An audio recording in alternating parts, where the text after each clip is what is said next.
Tonight, as you lie there in the quiet, I want you to allow the world to fall away from you gently, not suddenly, not by force, not as though you must push it from your mind, but gently, as a garment is removed at the end of a long day. Let the body rest exactly where it is. Let the bed hold you. Let the breath begin to move more slowly. Let the muscles of your face soften. Let the jaw loosen. Let the shoulders sink down as though they no longer need to carry the weight of tomorrow. There is nothing you need to solve in this moment. There is nothing you need to calculate. There is nothing you need to defend, arrange, prove, or repair. The day has made many demands upon you, perhaps more than you wish to carry.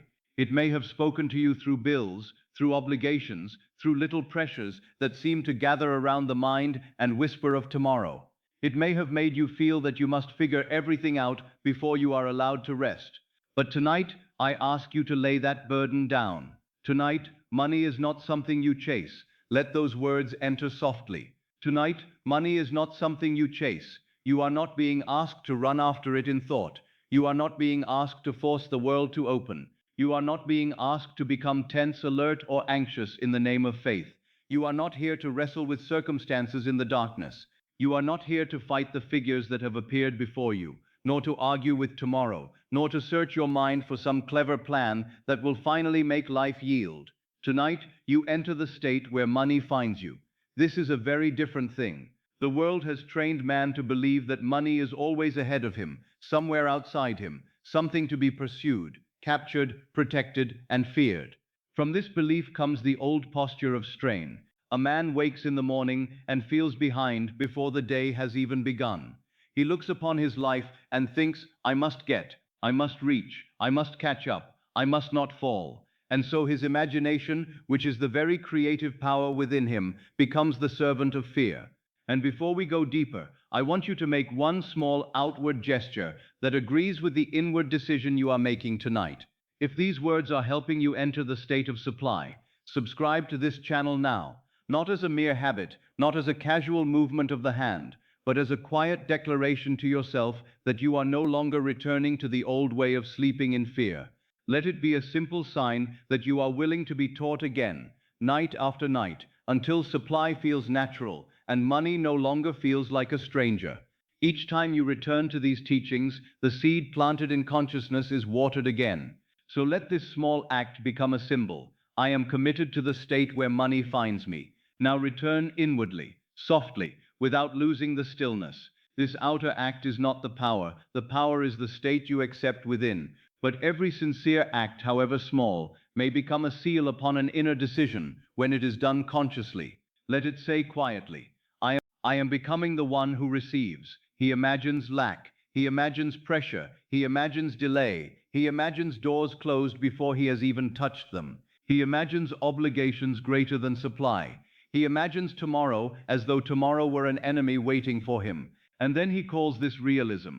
He calls it being practical. He calls it facing facts. But I tell you, he is not merely facing facts. He is feeding them. He is giving life to. For the outer world, with all its appearances, is not the source. The source is within. The state is within. The assumption is within.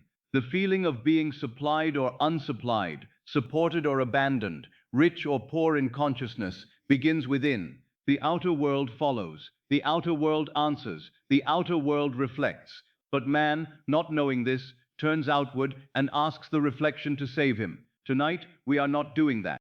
We are not pleading with the shadow. We are not commanding coins and paper from the state of fear. We are returning to the cause. We are moving inward, where the feeling of supply begins. We are entering the quiet state in which money is no longer a distant master, no longer a threat, no longer a thing that escapes you.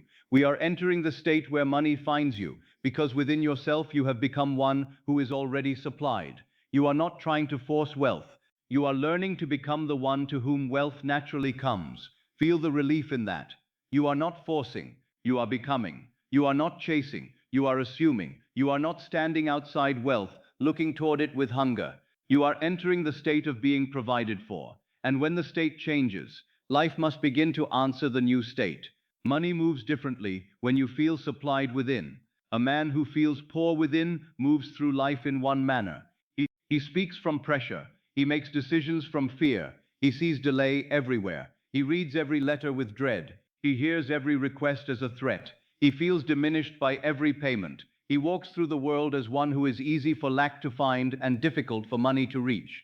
But the man who feels supplied within moves differently. He may not yet see all the outer evidence, but something in him has changed. He is no longer braced against life. His breath is different. His shoulders are different. His thoughts are different. His inner speech is different. He does not meet money as an enemy. He does not meet tomorrow as a beast. He does not meet opportunity from the old feeling of unworthiness. He begins to feel that supply is natural, that provision is lawful, that money can reach him through channels he need not control. And this is what I want you to begin to feel tonight, not excitement. Excitement may keep the mind awake, not frantic hope. Hope often looks toward a future and says, perhaps one day. Not desperation. Desperation declares absence. I want you to feel something quieter and far more powerful. Relief, permission, the beginning of inner supply. The first soft breath of the one who is no longer chasing. Let the body understand before the mind tries to argue. Let the breath become a little slower. Let the chest soften. Let the stomach release even slightly. Let the hands unclench. The body has carried the old money state many times. It has known the tightness of worry. It has known the sudden contraction when money is mentioned. It has known the old question, how will I manage? It has known the pressure of trying to foresee every road before the road appears. But now, for this moment, the body may rehearse another state. The body may rehearse supply. The body may rehearse ease. The body may rehearse being held by life. The body may rehearse the feeling that money can find you naturally. You do not need to make this dramatic. The state of supply is often quiet. It is not always the thrill of sudden fortune. It is often the absence of fear. It is the calm feeling that you can breathe. It is the sense that tomorrow is not greater than the God within you. It is the inner knowing that the source of supply is not the thing you see, but the consciousness you occupy. So tonight, let money become less like something you must hunt and more like something that can answer your state. Let it become less like a distant prize and more like a natural expression. Let it become less like a master and more like a servant. Money is not your God. Money is not your source. Money is a symbol, a channel, a shadow of state. The state is first. If you have chased money for many years, do not blame yourself. You were taught to chase. It teaches that if you are not anxious, you are not responsible. It teaches that if you do not worry, you do not care. It teaches that if you are not constantly planning from fear, you will be left behind. But worry has never been wisdom. Fear has never been supply. Panic has never been faith. The state of lack cannot produce the life of abundance except by accident, and even then, the old state will try to consume what appears. So the work tonight is to remove from yourself the feeling that money must be chased. The work tonight is to enter the state where supply is natural, where money finds you because you no longer hide from it in fear, where provision reaches you because you no longer call yourself one who is abandoned by life. Tonight, money is not something you chase. Tonight you enter the state where money finds you. Repeat that inwardly if it feels gentle, not as labor, not as a command shouted into the darkness. Let it be a soft turning of the inner man. Money finds me because I am already supplied. Again, softly. Money finds me because I am already supplied. Let the words be easy. Do not grip them. Let them float through the mind. If a thought comes that says, but how, let it pass. The how is not your work tonight. If a thought says, but when, let it pass. Time, the facts are the old echo. Tonight you are changing the voice. Money finds me because I am already supplied. Now feel what that sentence implies. If money finds you, you do not need to chase. If you are already supplied, you do not need to beg. If supply is your state, you do not need to fall asleep in fear. If money can move toward you through natural channels, you do not need to force every road open with the waking mind. Life knows channels you do not know. Life knows movements you could not arrange. Life knows people, letters, ideas, opportunities, and turns of circumstance that the outer mind could never plan from its narrow place of worry. You do not need to control the bridge. You need to enter the state. Tonight, you enter the state where money finds you. Imagine, not vividly if vividness does not come, but gently, that money is no longer running from you. It does not need to be chased across a hard world. It is not hidden behind impossible doors. It is not reserved for others while you stand outside. Let it become near in feeling. Let supply become part of your atmosphere. Let provision become a natural climate. Let the idea of receiving become safe. Some have lived so long in lack that receiving itself feels strange. They want money, yet inwardly they fear receiving. They desire wealth, yet they feel guilty for having. They ask for supply. But tonight, that old identity may loosen.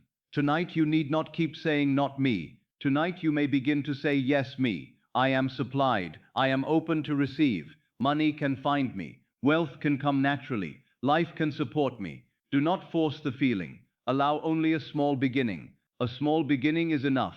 A seed is small, but it carries the pattern of the tree. A faint feeling of supply, accepted before sleep. A soft breath of relief can become the first sign that the old money identity is losing its grip. Let the breath become the breath of the supplied one. Slow, unhurried, safe. Let the shoulders become the shoulders of the supplied one. Loose, released, no longer carrying tomorrow as a burden.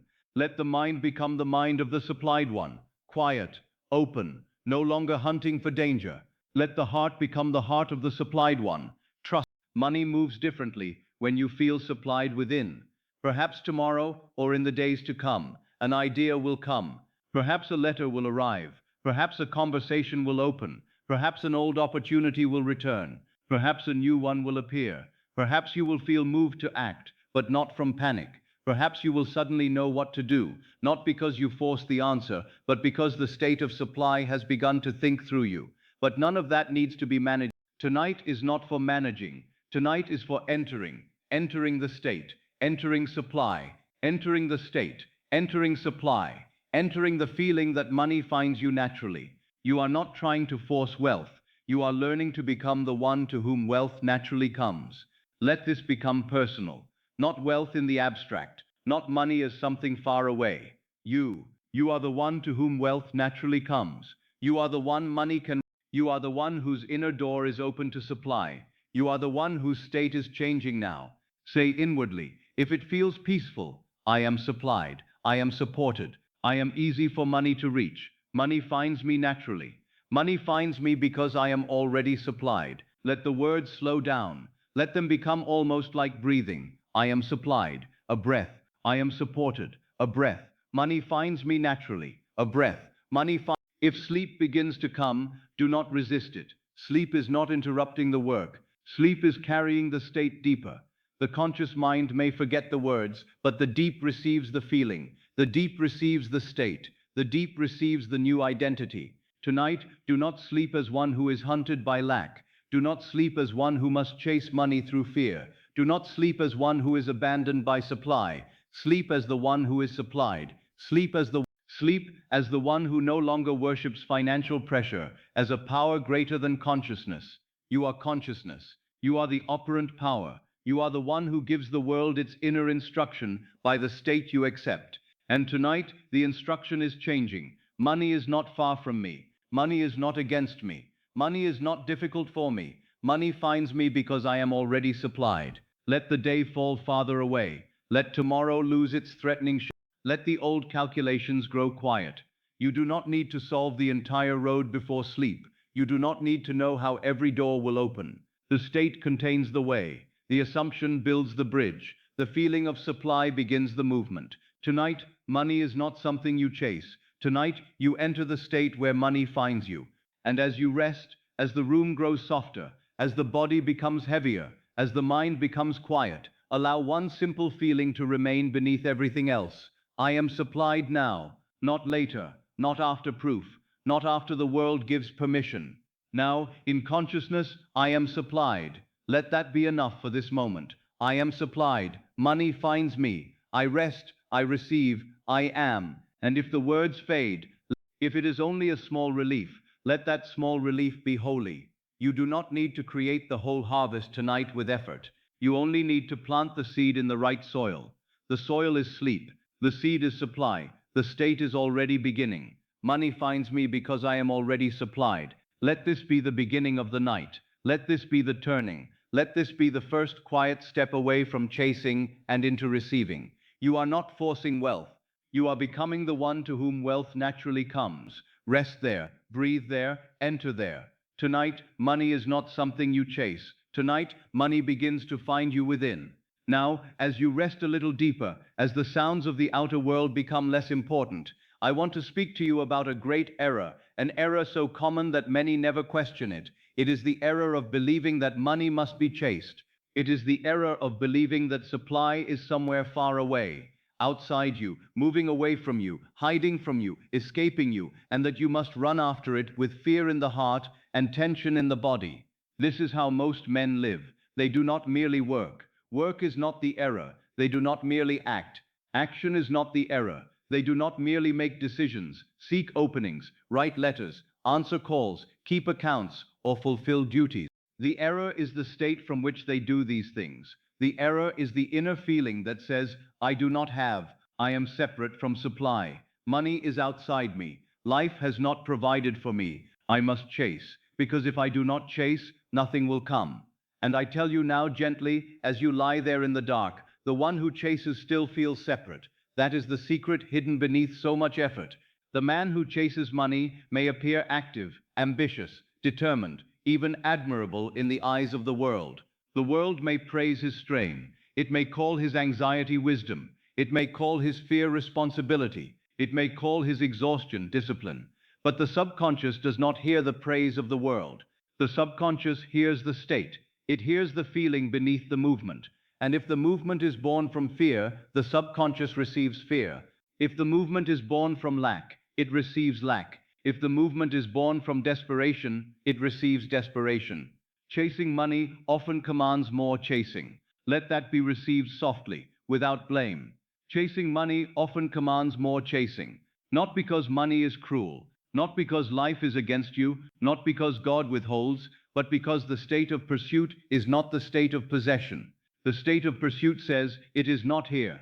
The state of pursuit says, I am not yet supplied. The state of pursuit says, I must become worthy. I must catch up. I must reach something that is not mine. And life, being a faithful mirror, answers the state you occupy. If a man feels separate from love, he may chase affection and yet feel unloved. If a man feels separate from success, he may chase recognition and yet feel unseen. If a man feels separate from health, he may fear every sensation and yet feel more bound to the body. And if a man feels separate from money, he may chase money day and night, and yet his very chasing may keep alive the feeling that money is not his natural condition. This is not a command to become idle. I have never taught man to abandon life. I have never taught man to fold his hands in fear and call it faith. What I teach is far more exact. I teach that the inner state is the cause, and the outer movement is the effect.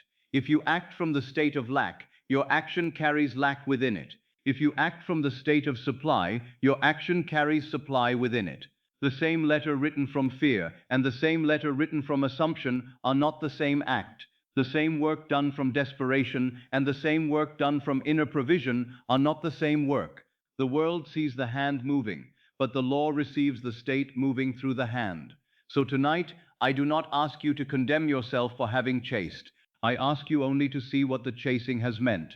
Perhaps you chased because you were afraid. Perhaps you chased because you were tired of waiting. Perhaps you chased because you saw others receive and felt yourself forgotten.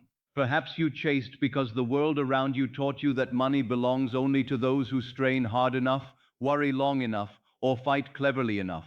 Perhaps you chased because you believed rest would be dangerous. Perhaps you believed that if you stopped thinking about money for even 1 hour, life would punish you. But fear is not protection. Worry is not provision. Strain is not source. The source is consciousness. Money cannot feel natural to the one who feels abandoned by supply. If within yourself you feel deserted by life, then every coin becomes tense.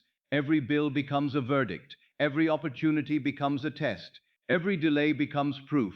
Every payment feels like loss. Every need feels like threat.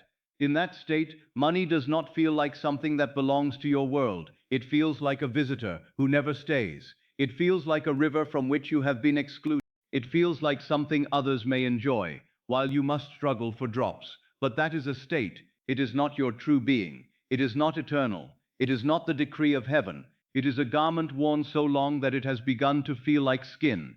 And because it is a garment, it can be removed. Because it is a state, it can be left. Because it is an assumption, it can be replaced. I want you to notice how subtle separation can be.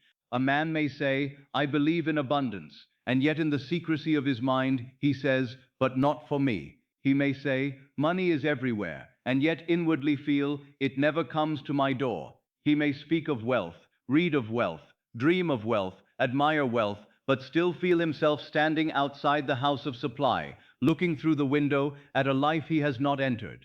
He is thinking of money, but not from supply. He is imagining the object, but not occupying the state. And the law answers state.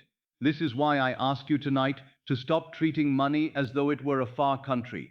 Stop placing it beyond the horizon of your own consciousness. Stop making it strange, distant, difficult, and rare. The more foreign money feels within you, the more foreign it appears without. The more natural supply feels within you, the more naturally supply appears without.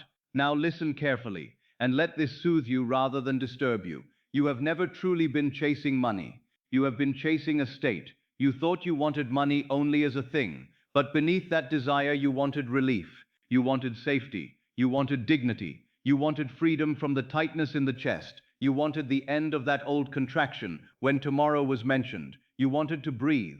You wanted to feel that life was no longer something standing over you with a demand in its hand. You wanted to feel supplied. And because what you truly desire is a state, you can enter it now. Not fully, perhaps, not perfectly, not with thunder and lightning, but gently, a little, enough to begin, enough to plant the seed, enough to stop consenting to the old separation. The state of pursuit is not the state of possession. Possession is quieter. Possession does not run through the streets announcing itself.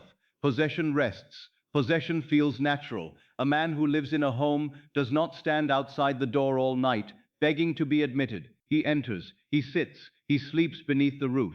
He may move about the rooms without astonishment, because the house is his. In the same way, you must stop standing outside the state of supply and begging money to let you in. You must enter the state. You must dwell there inwardly.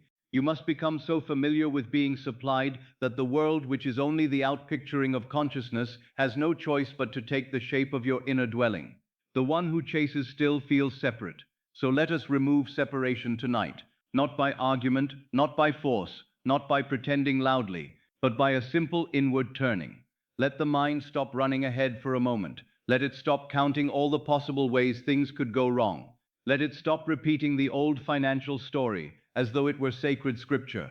Let it stop bowing before the evidence of yesterday.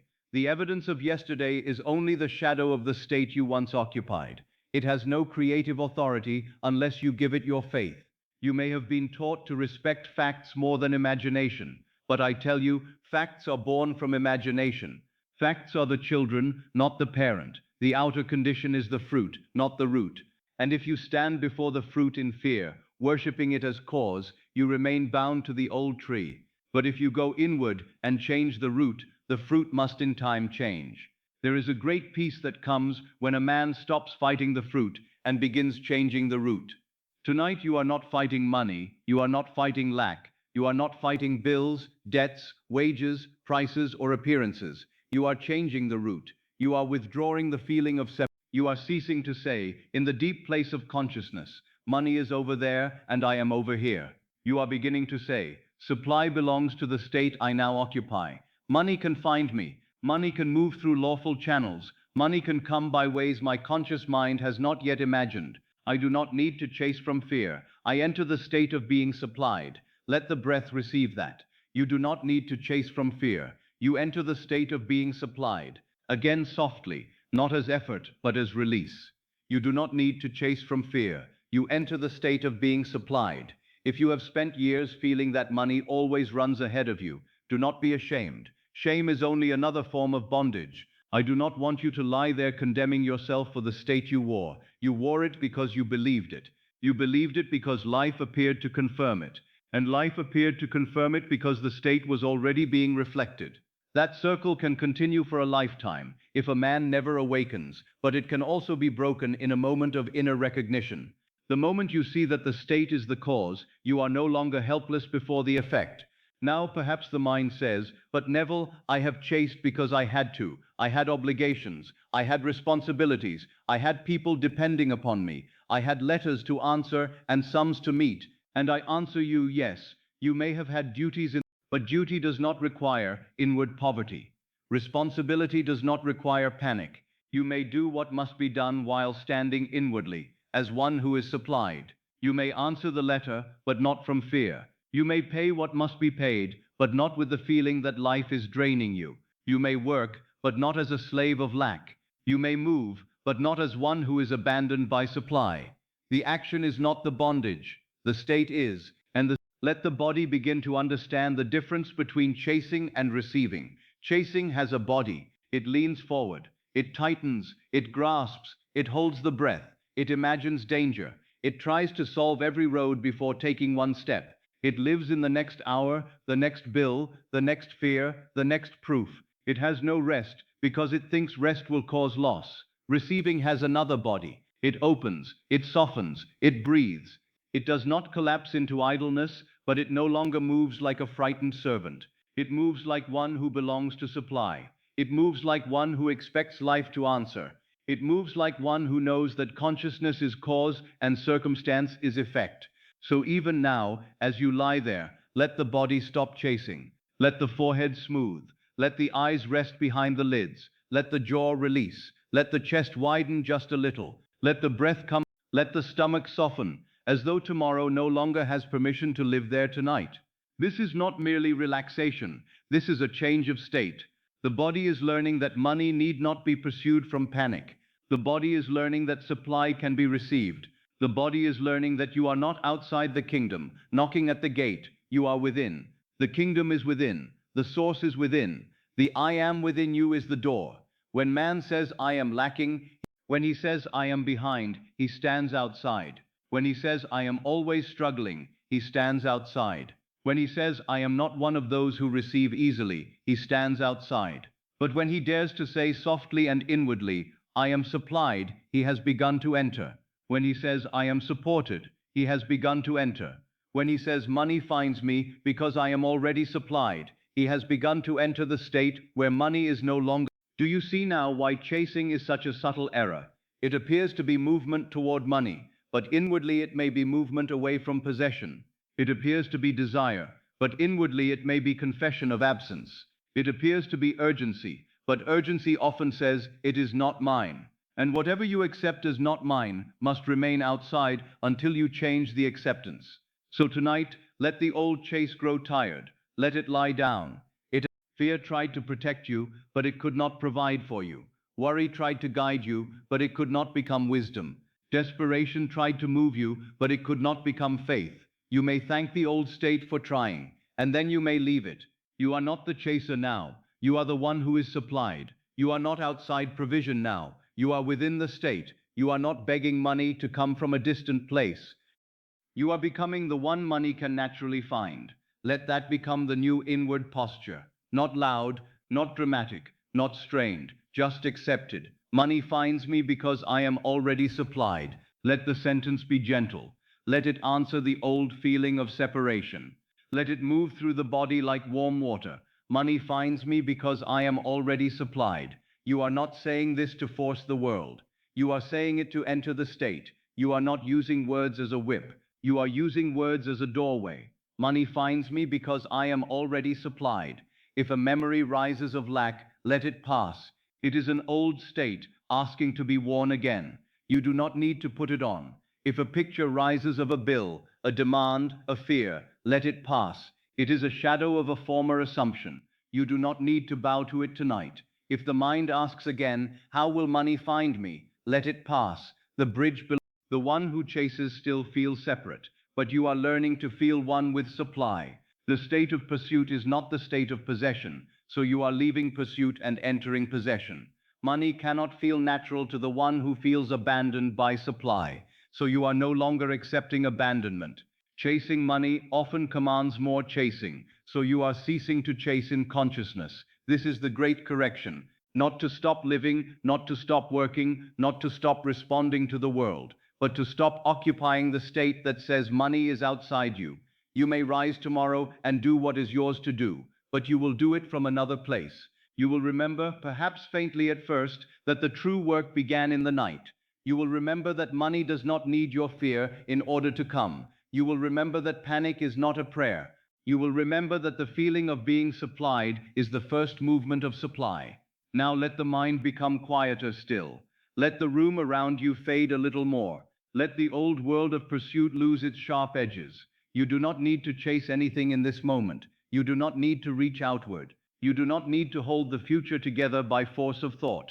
You may rest. Rest is not the absence of power. Rest is often the sign that power has been placed in the right place. When you chase from fear, you place power outside you. When you rest in assumption, you return power to consciousness. When you feel supplied within, money begins to move differently. Without, it may move through work, it may move through gifts, it may move through ideas, it may move through a letter, a meeting, a decision, a change in direction, a door you did not know was there.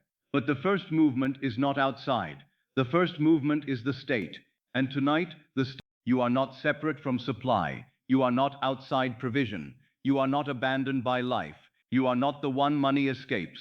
You are the one who is supplied within. You are the one money can find. Let the words become less like words now and more like atmosphere. Supplied, supported, open, receptive, safe, supplied, supported, open, receptive, safe. Money finds me because I am already supplied. There is no need to strain for feeling. Let feeling grow from softness. There is no need to conquer doubt tonight. Let doubt become irrelevant as you enter a deeper state. The old man chased because he felt separate. The new man rests because he feels supplied. And as you continue into this night, remember this gently. Money does not need to be worshipped, feared, or pursued as though it were your master. Money is a servant of state. It follows the inner arrangement. It finds the one who has ceased to hide in lack. It answers the one who has accepted provision. It moves toward the one who knows, quietly, inwardly, without boasting, I am supplied. So rest now in that correction. You were never meant to chase from fear. You were meant to assume from within. You were never meant to feel abandoned by supply. You were meant to discover that supply begins in consciousness. You were never meant to run after money as though it were God. You were meant to enter the state where money finds you. And tonight, that state is becoming familiar. Tonight, that state is becoming softer. Tonight, that state is becoming possible. Tonight, you are no longer merely thinking of money. You are beginning to think from supply. Money finds me because I am already supplied. Let that be enough for now. Let the chase end in consciousness. Let separation dissolve. Let supply become natural. Let the body sleep as one who is no longer outside provision. Let the mind rest as one who is no longer behind. Let the heart receive as one who is no longer abandoned. Money finds me because I am already supplied. And as you sink deeper, you may feel it faintly, a quiet shift, a small relief, a gentle release from the old pursuit. Honor that. That small relief is not small to the subconscious. It is a seed. It is the beginning of a new state. It is the first sign that you are no longer commanding more chasing. You are commanding supply by becoming supplied within. Rest there, breathe there, be there. The chase is ending, the state is beginning. Money finds you because you are already supplied. Now, as you sink a little deeper into the quiet of the night, I want you to see money in an entirely new way. Not as the power, not as the master, not as the source of your peace, not as the cause of your freedom, but as an expression, as an effect, as a shadow cast by the state you occupy within yourself. Money is not the cause, money is the shadow of state. Let that be received gently. Do not struggle with it. Do not try to make the mind agree all at once. Simply allow the words to move through you as the body rests. Money is not the cause, money is the shadow of state. The world has told man that money is the cause of freedom, the cause of ease, the cause of dignity, the cause of safety, the cause of peace. And because man has believed this, he has given money a power it never truly possessed. He has bowed before the shadow and forgotten the substance. He says, if only I had more money, then I would feel secure. He says, if only the account changed, then I would breathe. He says, if only the bill were paid, then I would be at peace. He says, if only the outer figure moved, then I would know that I am supplied. But he does not see that he is asking the shadow to become the cause. He is asking the reflection to create the face. He is asking the echo to speak before the voice. The bank is not your source. Consciousness is your source. The paper is not your source. The wage is not your source. The letter that arrives is not your source. The person who seems to offer help is not your source. The opening, the opportunity, the bargain, the employment, the inheritance, the gift, the unexpected turn. None of these are source. They are channels. They are shadows. They are forms. They are ways in which the state expresses itself. But the source is consciousness. This does not mean you despise the channels. You do not reject them. You do not call them unreal in some careless way. You may use money. You may receive wages. You may write letters. You may accept opportunities. You may walk through the doors that open. But you must never mistake the door for the power that opened it. You must never mistake the channel for the fountain. You must never mistake the shadow for the living substance. Consciousness is the fountain. State is the substance. Assumption is the inner fact. And the outer figure follows the inner fact. Let that phrase become quiet in you. The outer figure follows the inner fact. The figure written on paper follows the fact accepted in consciousness. The money counted by the hand follows the wealth accepted by the inner man. The account seen by the eyes follows the state worn in imagination. The world may appear to tell you what you are, but it is only repeating what you have accepted, often unknowingly, in the depths of yourself.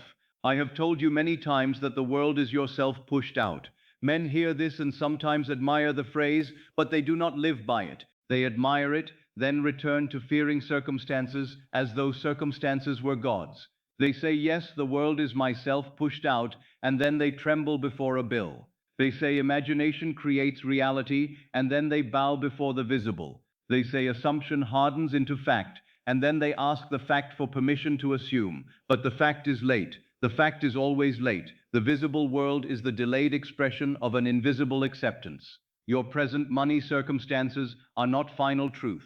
They are the outpicturing of states once worn, thoughts once accepted, feelings once repeated, fears once believed, inner conversations once carried as though they were natural.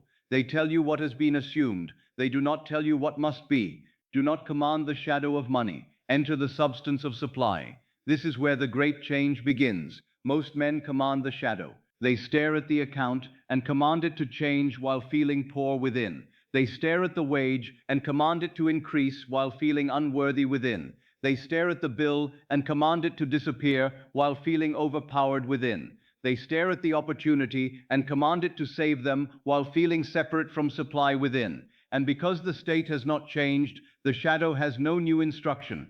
If you stand before a mirror with a troubled face and beg the mirror to smile, the mirror cannot obey until you smile. It is not cruel. It is not stubborn. It is not punishing you. It is faithful. It gives back what stands before it. In the same way, money circumstances are not cruel, not stubborn, not punishing. They are faithful reflections of state. When the state changes, the reflection must change, though it may pass through a bridge of incidents so natural that the reasoning mind does not recognize it until it has already happened. Tonight, you are not here to shout at the mirror. You are here to change what stands before it. You are not here to beg money to behave differently while remaining inwardly the same. You are here to enter the state of supply. You are here to accept quietly and deeply that consciousness is source. You are here to feel, even faintly, that money may move toward you because inwardly you are no longer standing in abandonment, fear, or lack. You are here to become the one to whom supply is natural. The bank is not your source. Consciousness is your source. Now the mind may object. It may say, but Neville, I must live in the world. I must pay what is due. I must eat, clothe myself, care for those I love, answer the demands of life. I do not deny the world of form. I deny that it is cause. I do not deny that a letter may arrive. I deny that the letter is source. I do not deny that money may be counted. I deny that the counted money is the creative power. I do not deny the shadow. I put the shadow in its rightful place. The shadow follows. That is all. The shadow follows. Your senses will tell you that money comes first and peace comes after. But the law tells you that peace is first. Your senses will tell you that the account must change, and then you may feel supplied. But the law tells you that you must feel supplied, and then the account, through ways known and unknown, must conform. Your senses will tell you to wait for evidence. But the law tells you that evidence is born of assumption. This is why so many remain imprisoned by appearances. They wait for the shadow to move before they change the state. They wait for money to prove abundance before they dare to feel abundant. They wait for a number to give them permission to breathe. They wait for circumstances to announce that they are safe. And because they wait, they remain in the state of waiting. The outer world, being faithful, continues to show them reasons to wait. But you are learning to reverse the order. Not the world first, then the state. The state first, then the world. Not money first, then supply. Supply first, not proof first, then assumption. Assumption first, then proof. And tonight, because you are lying here in the softness of the night, because the body is growing heavier and the mind is losing its sharp resistance, you may begin to accept this order more easily. You do not need to conquer the outer world tonight. You do not need to solve every condition tonight. You do not need to make money appear in the room before you sleep. You need only to stop giving the shadow first place. You need only to return to source, consciousness. I am, the feeling of being, the state accepted within. That is where money begins. That is where supply begins. That is where freedom begins. Not in the visible account, but in the invisible identity. Not in the outer form, but in the inner acceptance. Not in the circumstances, but in the consciousness that circumstances reflect. Money is not the cause. Money is the shadow of state. If he does, fear will consume it. Confusion will scatter it. Old beliefs will waste it. And life will arrange some way for him to return to the state he never left. Another man may have little visible money in the present moment, yet inwardly enter the state of supply so completely that money must begin to find him, because his inner world no longer agrees with lack. Do you see the difference? The first has the shadow for a moment, but not the substance. The second has taken the substance, and the shadow must follow. This is why the state matters more than the sum. You may think you are asking for money, but what you are truly seeking is the state money represents to you. You are seeking relief. You are seeking freedom from fear. You are seeking the feeling that you are not at the mercy of tomorrow. You are seeking the quiet knowledge that life supports you. You are seeking the ability to give, to choose, to move, to breathe without the old contraction. These are states, and because they are states, they may be assumed now.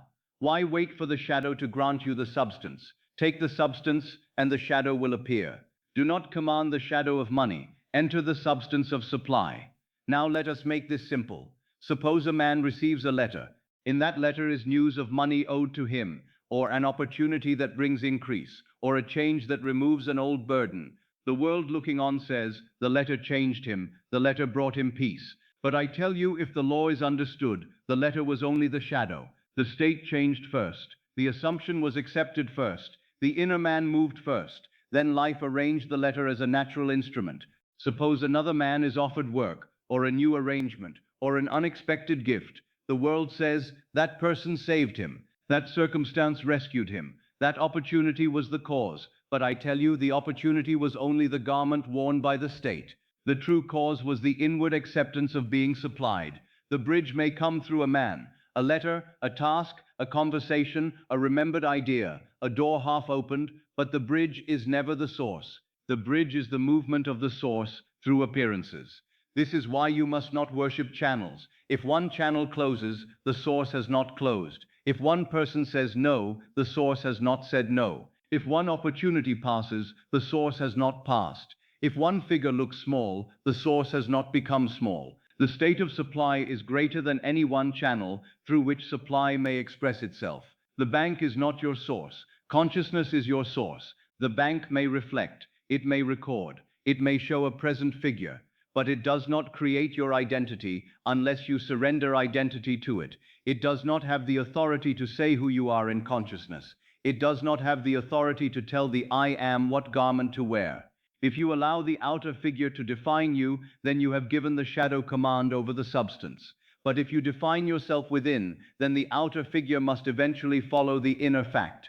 The outer figure follows the inner fact. Let that become a lullaby of authority within you. Not harsh authority, not proud authority, quiet authority, the kind of authority that does not need to shout because it knows the order of creation. The outer figure follows the inner fact. The visible follows the invisible. The formed follows the assumed. The shadow follows the state. If the outer figure has frightened you, let it lose its throne tonight. If circumstances have seemed to tower above you, let them become small again. They are not the creator, they are created. They are not the root, they are branches. They are not the voice, they are echoes. And an echo cannot speak a new word until the voice changes. So change the voice, not with strain, not with fear, not as one begging, as one remembering. I am supplied, I am supported, I am source connected. Money is not my master. Money finds me because I am already supplied.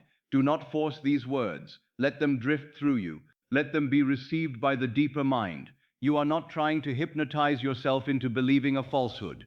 You are awakening yourself from the falsehood that the outer world is cause. You are removing money from the throne and placing consciousness there. You are restoring the natural order. The state is first, the world is second. The assumption is first, the evidence is second. The inner fact is first, the outer figure is second. Now, perhaps a part of the mind still wants to ask, but what if nothing changes? Let that question pass. That question belongs to the old order. It still believes the shadow is sovereign. It still asks the outer world for permission to feel supplied. But tonight you are learning to give no final authority to what is passing. You are learning to dwell in the unseen cause. Everything visible was once unseen. Every house, every journey was once imagined. Every arrangement was once not yet visible. Every fortune, every exchange, every decision, every letter, every meeting, every payment, every opening was once invisible. The invisible is not empty. The invisible is pregnant with form. And when consciousness accepts a state, the invisible begins to clothe itself in circumstances. This is the law. Not noise, not superstition, not hope as the world. An assumption, though denied by the senses, if persisted in, will harden into fact. But it must be an assumption of state, not a frightened glance at the shadow. You must not assume wealth for a moment and then spend the night worshipping lack. You must not say, I am supplied, and then bow before the first appearance that contradicts it. If you fall, rise inwardly. If you forget, remember. If fear visits, do not make it a home. Return to the state. Even now, let your body participate. The body has believed in the shadow many times. It has tightened before a number. It has quickened before a demand. It has grown heavy under the weight of imagined lack. Tonight, let the body be taught a new order. Let the shoulders say, the shadow is not my source. Let the breath say, consciousness is my source. Let the heart say, I am supplied from within. Let the nervous system release the false god of circumstance. There is a deep peace in knowing that money is not the cause. At first, the mind may fear it, because it has been trained to seek security in money. But then a greater relief comes. For if money were the cause, you would be at the mercy of money. If circumstances were the cause, you would be at the mercy of circumstances. If another person were the source, you would be at the mercy of that person. But if consciousness is the source, then the kingdom is within you. And if the kingdom is within you, then you can enter it now, not tomorrow, not after proof, not after the shadow changes. Now, you can enter the feeling of supply now. You can enter the assumption of being supported now. You can enter the state where money finds you now. And because the inner state is the true cause, your entrance into that state is not empty. It is creative. So let the old fear of money, circumstances soften. Let the mind stop staring at shadows. Let the inner man turn towards substance. The world may still appear as it appeared when you began listening, but do not be deceived. A seed beneath the ground does not show itself the moment it is planted, yet something has begun. The invisible movement precedes the visible sign. The assumption precedes the fact. The state precedes the shadow. Tonight, you are not measuring the seed, you are planting it. You are not arguing with the shadow. You are returning to substance. You are not asking the bank to become your God. You are remembering that consciousness is your source. You are not commanding the shadow of money. You are entering the substance of supply. Now, allow the sentence to come again, slowly, gently, as though it were breathed rather than spoken. Money finds me because I am already supplied. And beneath it, the deeper truth. Consciousness is my source. Again, money finds me because I am already supplied. Let this be enough for the moment. Do not reach beyond it. Do not demand evidence from the room. Do not ask the night to prove itself. Let the night receive the state. Let sleep become the soil. Let the subconscious accept the new order. The outer figure follows the inner fact. If the inner fact becomes supply, the outer figure must follow supply. If the inner fact becomes peace, the outer figure must find a way to express peace. If the inner fact becomes wealth as natural, the outer world must bring forth the conditions, channels, movements, and events that correspond to that naturalness. This is why money can find you. Not because it has a will of its own, not because it chooses you from the outside, but because life, being yourself pushed out, must find ways to express the state you accept within. Money finds the state of supply, because the state of supply calls forth its own symbols. The state of wealth calls forth its own forms. The state of being provided for calls forth provision. So do not fear the shadow. Do not worship the shadow. Do not beg the shadow. Do not curse the shadow. Understand it. It is only telling you what has been accepted. And if what has been accepted can be changed, then the shadow can be changed. There is no shame in this, no blame, no punishment. You are simply awakening to the order of creation. If you have feared money, if you have worshipped money, you can become free. If you have chased money, you can become free. If you have allowed money circumstances to tell you who you are, you can withdraw that power now. You are not the shadow. You are the one casting it. You are not the account. You are the consciousness before which the account must eventually bow. You are not the wage. You are the state through which increase may come. You are not the bill. You are the awareness capable of assuming supply even before the bill is answered. You are not the circumstance. You are the I am wearing a state. And tonight you are changing the garment.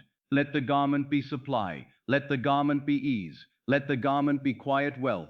Let the garment be inner authority. Let the garment be the feeling that money can find you naturally. Money is not the cause. Money is the shadow of state. The bank is not your source. Consciousness is your source. Do not command the shadow of money. Enter the substance of supply.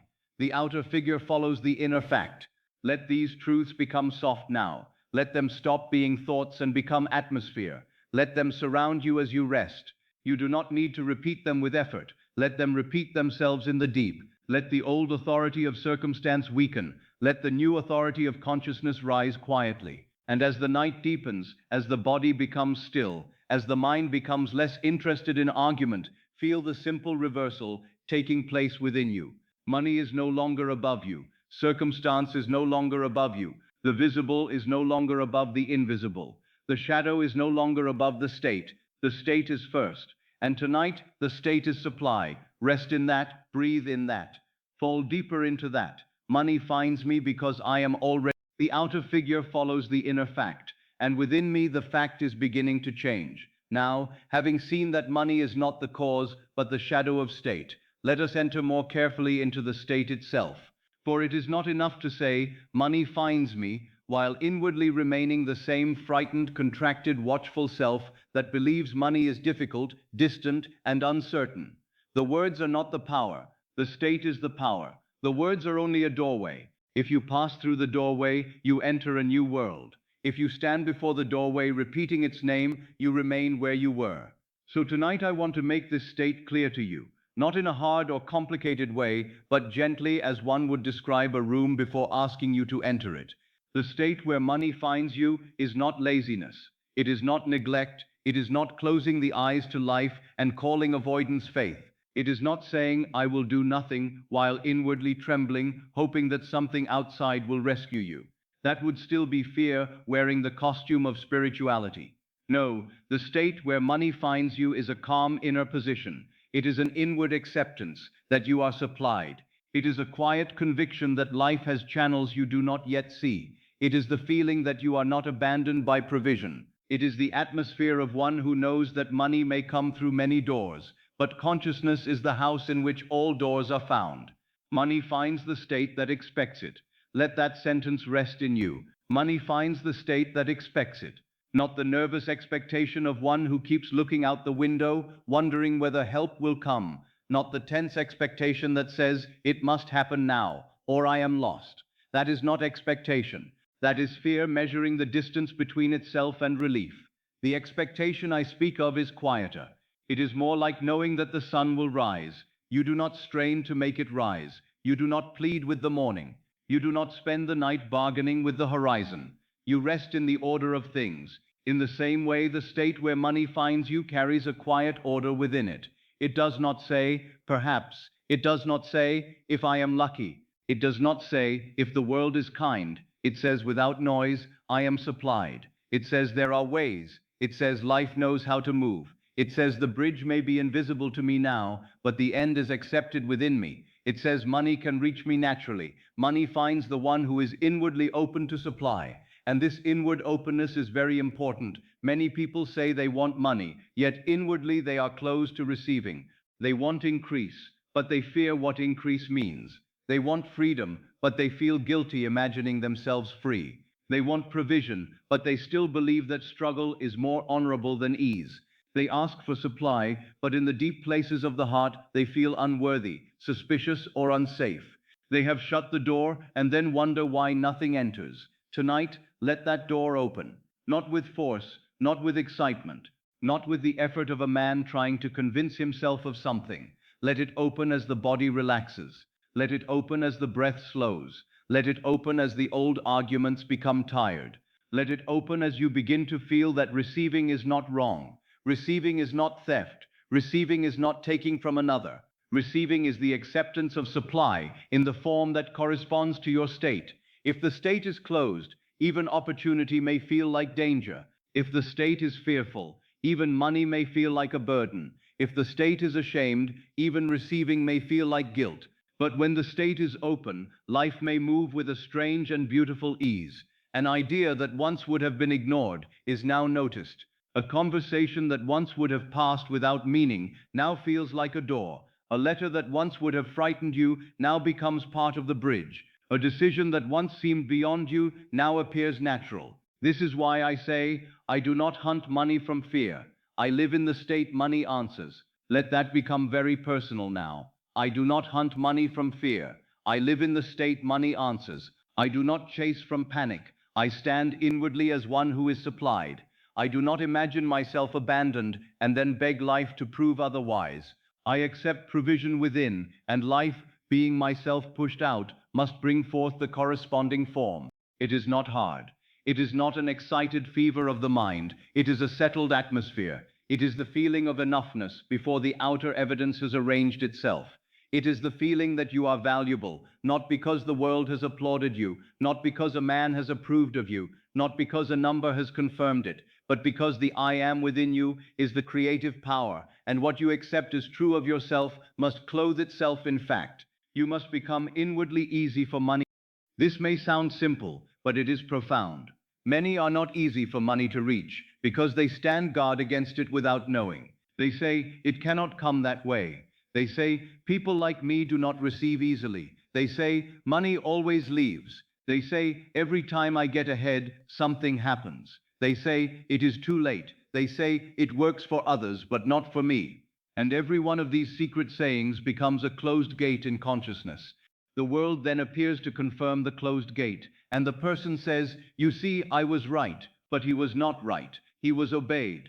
Life is always more obedient than man imagines. It obeys not merely his spoken words, but his accepted state. It obeys the identity he has consented to wear. If he consents to being one money cannot reach, then life will arrange countless natural reasons why money seems delayed, blocked, or lost. If he consents to being one for whom supply is natural, life will arrange countless natural reasons why money comes, stays, increases, returns, circulates, and serves. Money finds me because I am already supplied. Let that sentence breathe within you again. Money finds me because I am already supplied. Do not repeat it to get something. Repeat it to enter something. There is a world of difference. If you repeat it to get money, you may still feel money is absent. But if you repeat it to enter the state of being supplied, then the feeling begins to change. And when the feeling changes, the world has received a new instruction. Now, what does it feel like to be already supplied?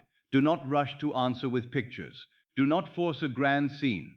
Let it be simple. It feels like the shoulders releasing. It feels like the chest no longer closing around tomorrow. It feels like the stomach no longer bracing when the thought of money comes. It feels like an inward permission to rest. It feels like not needing to solve every path before sleep. It feels like knowing there are roads beyond the present road. It feels like an inner, quiet yes to provision. The state where money finds you is a receptive state. It is not passive in the weak sense. It is receptive in the powerful sense. The earth that receives the seed is not weak, it is fertile. The womb that receives life is not idle, it is creative. The mind that receives an assumption in faith is not doing nothing. It is performing the most fundamental creative act. It is accepting the invisible cause from which visible facts must come. So if the old mind says, "But I must do something," answer gently, "Yes, and I will do what is natural to the state."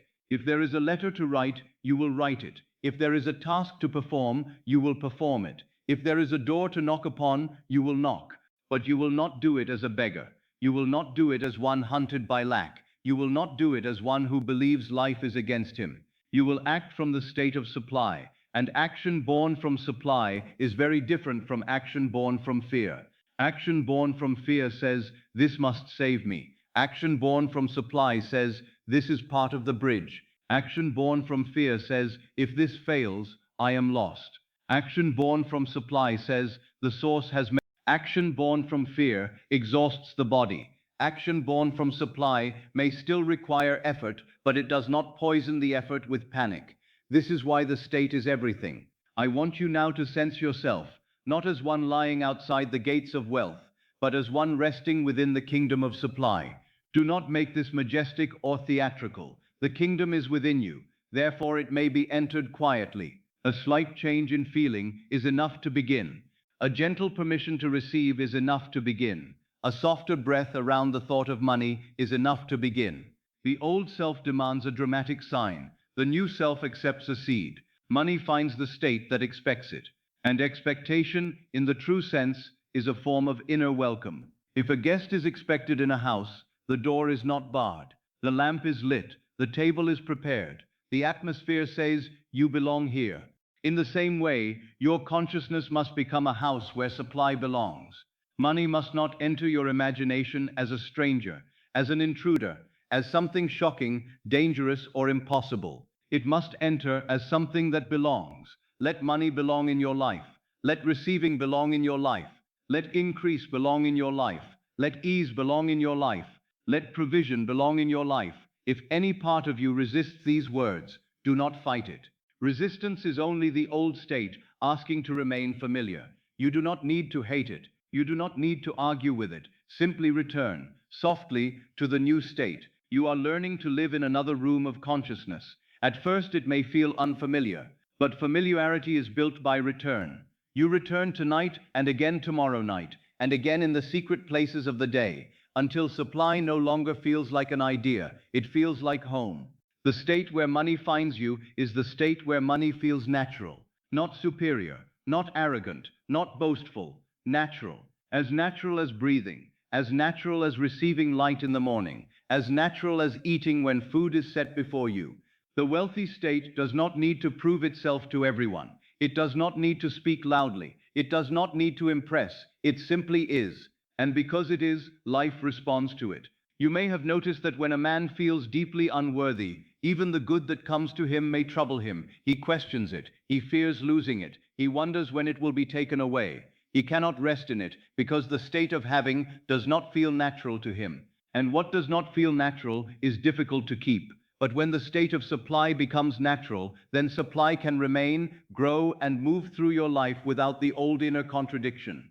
So tonight, we are not merely attracting money, we are making supply natural. This is deeper, this is more stable, this is the work of changing self. For if you merely desire money while remaining the one who feels poor, the desire may torment you. But if you become the one who is supplied, money becomes one of the natural shadows of your state. I do not hunt money from fear. I live in the state money answers. Let that be the inner turn. I do not hunt money from fear. I live in the state money answers. I live in the state money answers. I do not run after shadows. I enter substance. I do not plead with the outer form. I accept the inner fact. I do not look at present circumstances and ask them who I am. I decide who I am in consciousness, and circumstances must, in their own appointed way, conform. There is a dignity in this state, a calm dignity. You do not need to feel bigger than others. You do not need to feel chosen over others. You do not need to feel that another must lose for you to receive. That is not supply. That is still fear. True supply is not envy. True supply is not comparison.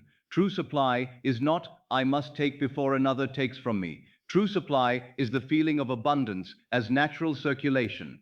It blesses, it receives, it gives, it allows. Money finds the one who is inwardly open to supply. So ask yourself gently, not with accusation, but with tenderness. Am I open to receiving without guilt? Am I open to money arriving naturally? Am I open to life supporting me through ways I did not plan? Am I open to being valuable? Am I open to increase? Am I open to ease? Am I open to the possibility that I have been chasing what could have found me, if only I had entered the state? Do not answer with the intellect. Let the body answer. Let the breath answer. Let the heart answer. If you feel even the smallest softening, if you feel even a faint permission to receive, then the new state is beginning. If you can whisper inwardly, I am supplied, and feel one little drop of relief, then do not despise that drop. A drop may become a stream may become a river may become an ocean. The state where money finds you is made of many small acceptances. I am supplied, I am supported, I am valuable, I am open, I am receptive, I am guided. Money moves through natural ways. Supply is not far from me. Life is not against me. The source is within me. Let these not be forced affirmations. Let them be little movements of being. You are not trying to speak louder than doubt. You are learning to dwell somewhere. Doubt cannot rule. Now feel the contrast. The old state says, I must hunt or nothing will come. The new state says, I live in supply and right movement follows. The old state says, money is out. The new state says, supply begins within me. The old state says, I am abandoned unless I struggle. The new state says, I am supported, and I move from that support. The old state says, I must fear tomorrow. The new state says, tomorrow is formed from the state I sleep in tonight, and that is why this night matters. For many use the night to rehearse separation. They lie in the dark and imagine every possible form of lack. They count worries instead of they fall asleep in the very state they wish to escape. Then the subconscious receives the impression, and life continues the pattern. But you are listening now with another intention. You are using the night to rehearse supply. You are using the doorway of sleep to become inwardly open. You are allowing the mind to release pursuit and the body to learn receiving. Money finds me because I am already supplied. Let it come again. Money finds me because I am already supplied. Notice how different this is from, I hope money comes. Hope may still be outside. Hope may still be tomorrow. Hope may still contain fear. But I am already supplied brings the end into the present. It does not wait for the world to give permission. It accepts the state now. And because the state is accepted now, the world has something new to answer. Money finds the state that expects it. Money finds the one who is inwardly open to supply. I do not hunt money from fear. I live in the state money answers. Money finds me because I am already supplied. Let these phrases become slower now. Let them become gentle. Let them spread through your body, not as effort, but as atmosphere. Let your hands feel supplied. Let your chest feel supplied. Let your breath feel supplied. Let your mind feel supplied. Let the very silence around you seem friendly to supply. There is nothing you need to chase in this moment. There is nothing you need to seize. There is nothing you need to prove.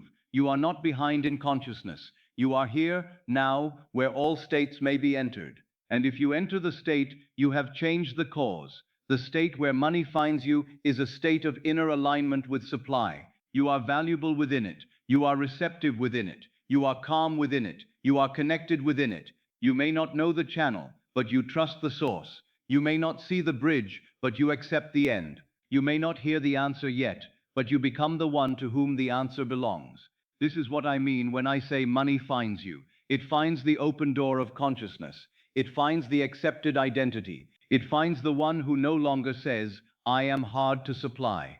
It finds the one who no longer calls himself forgotten. It finds the one who no longer hides behind fear, shame, guilt, or old stories. It finds the one who has become, in secret, a match to not by chasing, by state. Now rest more deeply in this. Let the old world of panic move farther away. Let the idea of money become calm in you. Let the word itself lose its sting. Money. Let it be gentle. Money. Let it be clean. Money. Let it be natural. Money. Let it be a servant of supply, not the master of your soul. You are not seeking money as a god. You are entering the state of God within as your supply. You are not making an idol of wealth. You are recognizing that consciousness is the source from which all forms must come. Money is only one form. Provision may wear many garments, but the state of being supplied is deeper than every garment. I am supplied. Let it be simple. I am supported. Let it be quiet. I am open to receive. Let it be safe. Money finds me because I am already supplied. Let that be your identity tonight. Not a wish, not a sentence only, an identity. The one money finds, the one life supports, the one who no longer hunts from fear, the one who lives in the state money answers. As you drift, you may not hold every word. You do not need to. The deep mind receives the tone. It receives the feeling. It receives the atmosphere of supply. And that is enough for now. The mind may sleep, but the state may continue its work. The body may rest, but consciousness remains creative. The words may fade, but the assumption may sink deeper. Money finds me because I am already supplied. Let it sink. Money finds me because I am already supplied. Let it become natural. Money finds me because I am already supplied. Let it become the room you sleep in tonight. No chasing, no panic, no separation. Only the state, the quiet state, the supplied state, the open state, the state where money finds you.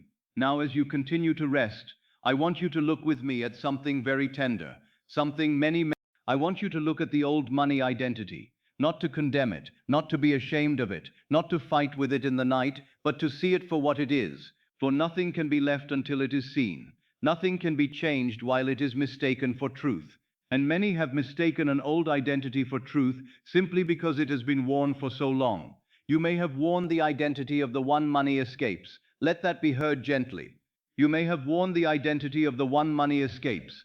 Perhaps money seemed to come only to leave again. Perhaps it arrived late, after the fear had already taken hold. Perhaps it came in small amounts and disappeared quickly into old obligations. Perhaps every increase seemed to be followed by some demand. Perhaps every moment of relief seemed brief, as though life allowed you to breathe for only an instant before asking for more. Perhaps you began to feel that money belonged to others more easily than it belonged to you. If that has been your experience, do not turn these words into accusation. I am not here to blame you. I am here to awaken you. For the old identity may have been painful, but it was not your eternal self. It was not the final word of God within you. It was not a sentence passed upon your life. It was a state. It was an assumption. It was a garment. But an identity is not a prison. It is a garment. This is one of the most freeing truths I can give you tonight. An identity is not a prison. It is a garment. You may have worn it so long that it felt like your very being. You may have called it honesty. You may have called it experience. You may have called it common sense. You may have said, this is just how life is for me. But what you were calling life was often the repetition of a state, and what you were calling yourself was often only a garment the I am had put on. The I am within you is never poor in itself. It is never abandoned in itself. It is never limited in itself. But when you join I am to an assumption, when you say inwardly, I am the one who struggles, I am the one money leaves, I am the one who never has enough, then the creative power wears that garment and the world reflects it. The world does not say, this is true forever. It says, this is what you have accepted. And because it is accepted, it appears as fact. The old self says, money is hard for me. The new self says, money finds me naturally. Let the contrast be simple. The old self says, money is hard for me. Not always in those exact words, perhaps, but in feeling. The old self feels that money must be forced, defended, chased, protected, feared. The old self feels that every gain is fragile. The old self feels that money will not stay. The old self feels that receiving is temporary and losing is natural. The old self feels behind even when there is enough for the moment, because it has made lack into an identity. The new self says, money finds me naturally, not as empty boasting, not as loud speech, not as a performance before others. The new self says it quietly from within. It says, supply is natural to me. Money can come, money can stay, money can grow, money can return, money can move through peaceful channels, money can serve me without ruling me. I am the one money can reach. You are not changing money first, you are changing the self money meets. This is the heart of the matter. You are not changing money first, you are changing the self money meets. For money, as I have told you, is not the cause, it is the shadow of state.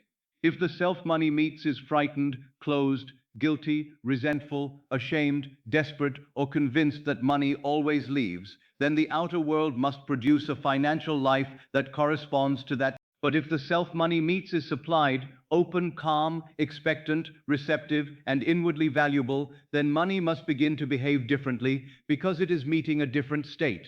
Do you see how practical this is? We are not speaking of vague hope. We are not speaking of merely wishing for better circumstances. We are speaking of changing the inner man. And when the inner man changes, everything that belongs to the old man must lose its authority. Perhaps you remember times when money left quickly. Perhaps you remember a sum that came, and almost at once some need appeared to consume it. Perhaps you remember feeling briefly relieved, and then ashamed for believing relief would last. Perhaps you remember being told in childhood, in the house or in the street, that money was hard, that there was never enough, that people like you must always struggle, that ease was suspicious, that wealth belonged to others, that wanting more was wrong, that receiving much was dangerous. These words, if accepted, become states, and states, if worn, become worlds. But the state can be changed. The old story may feel convincing because it has evidence, but evidence is only old imagination hardened into fact. Do not let yesterday's evidence become tomorrow's command. Do not let old memories sit upon the throne of the I am.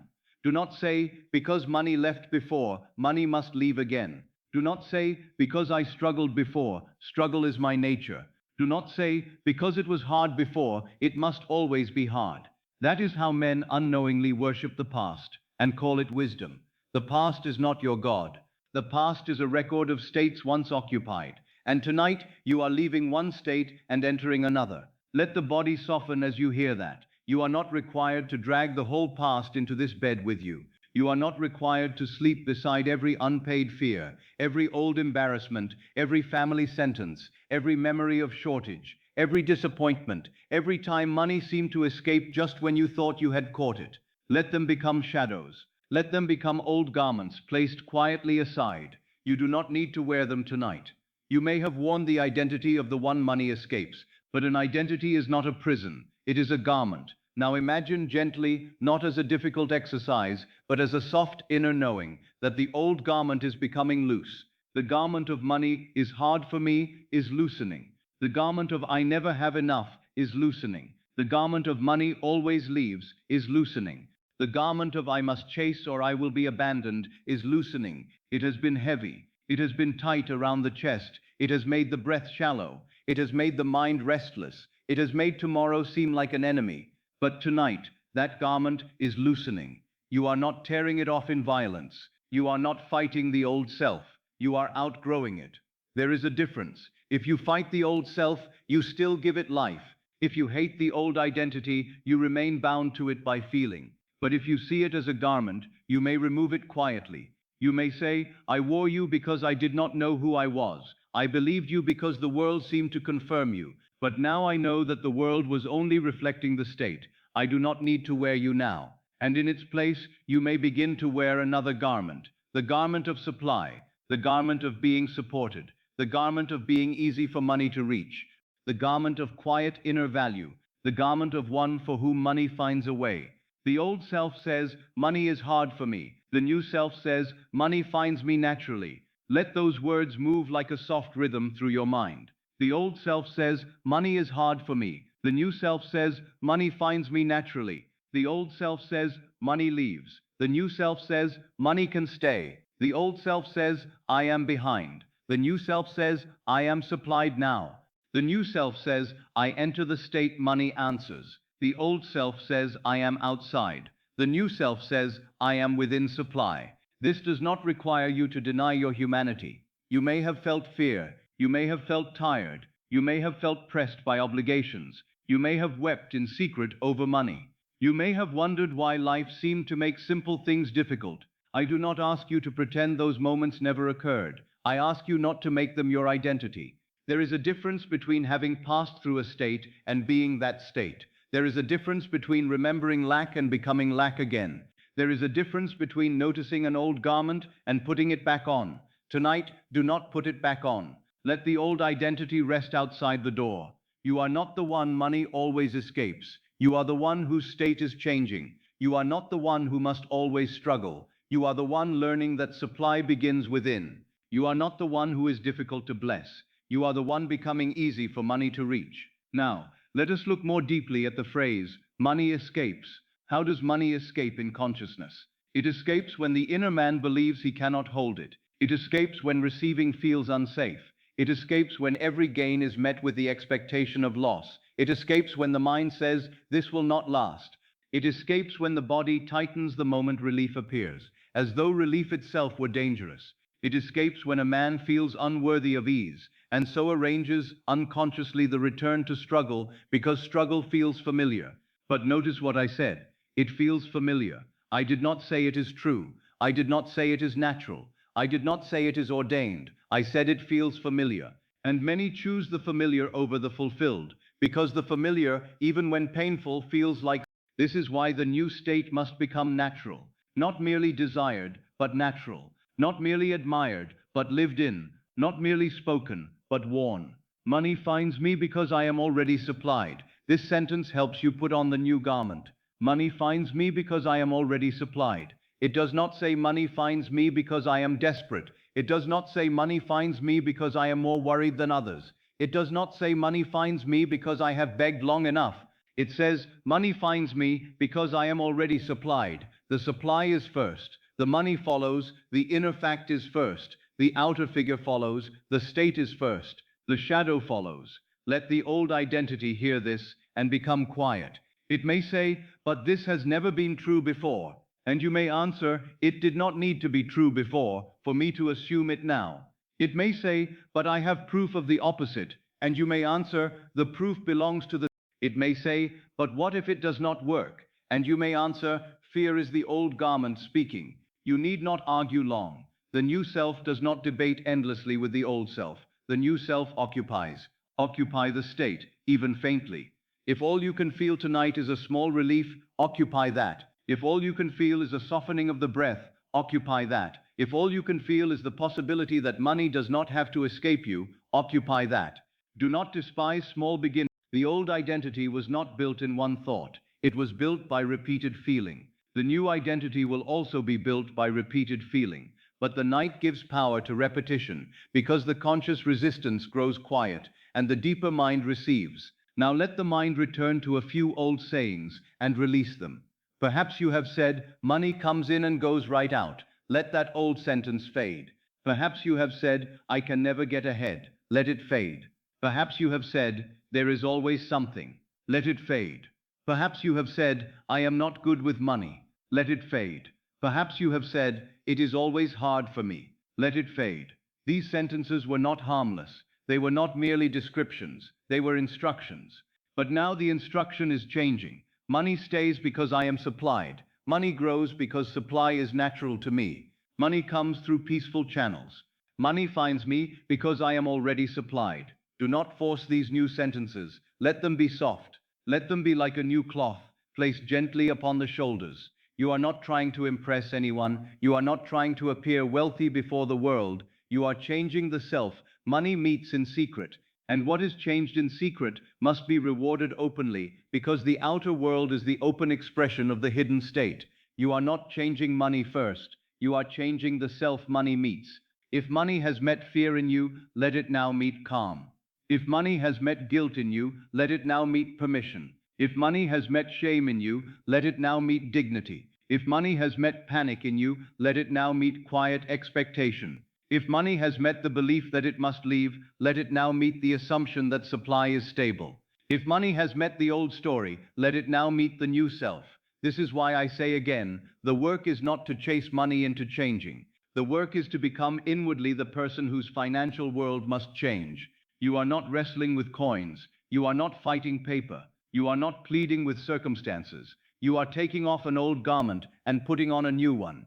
Now, in the silence of the night, feel how much lighter the new garment is. The old identity was heavy because it required constant fear. It required you to rehearse lack, defend lack, expect lack, explain lack, justify lack, and prepare for lack. It required a whole inward labor of poverty. But the new identity is quieter. It says, I am supplied. It does not need to shout. It says, money finds me naturally. It does not need to strain. It says, I am open to receive. It does not need to apologize. It says, supply belongs in my life. It does not need to compare. The old money identity often compares. It looks at another and says, why them? Why not me? It sees another receive. It hears of another's increase and secretly feels forgotten. But comparison is another way of declaring separation. It says, supply is outside, belonging to another, moving past you.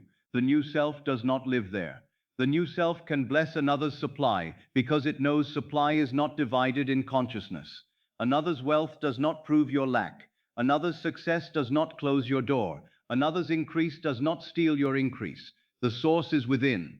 Therefore, you are not robbed by another man's good. Let that free you from envy. Envy is the old identity, looking outward. Blessing is the new identity, knowing inwardly. When you see supply anywhere, bless it. When you hear of money moving anywhere, bless it. When you see evidence of abundance in the world, do not say, not for me. Say, that is the shadow of a state, and I know how to enter states. Let every sign of abundance remind you that abundance is possible, lawful, and natural to consciousness. The old self says, money is hard for me. The new self says, money finds me naturally. Again, softly. The old self says, money is hard for me. The new self says, money finds me naturally. Now let the old self become less solid. It was never the real you. It was a role played by consciousness. It was a state inhabited. It was a mask. It was a garment.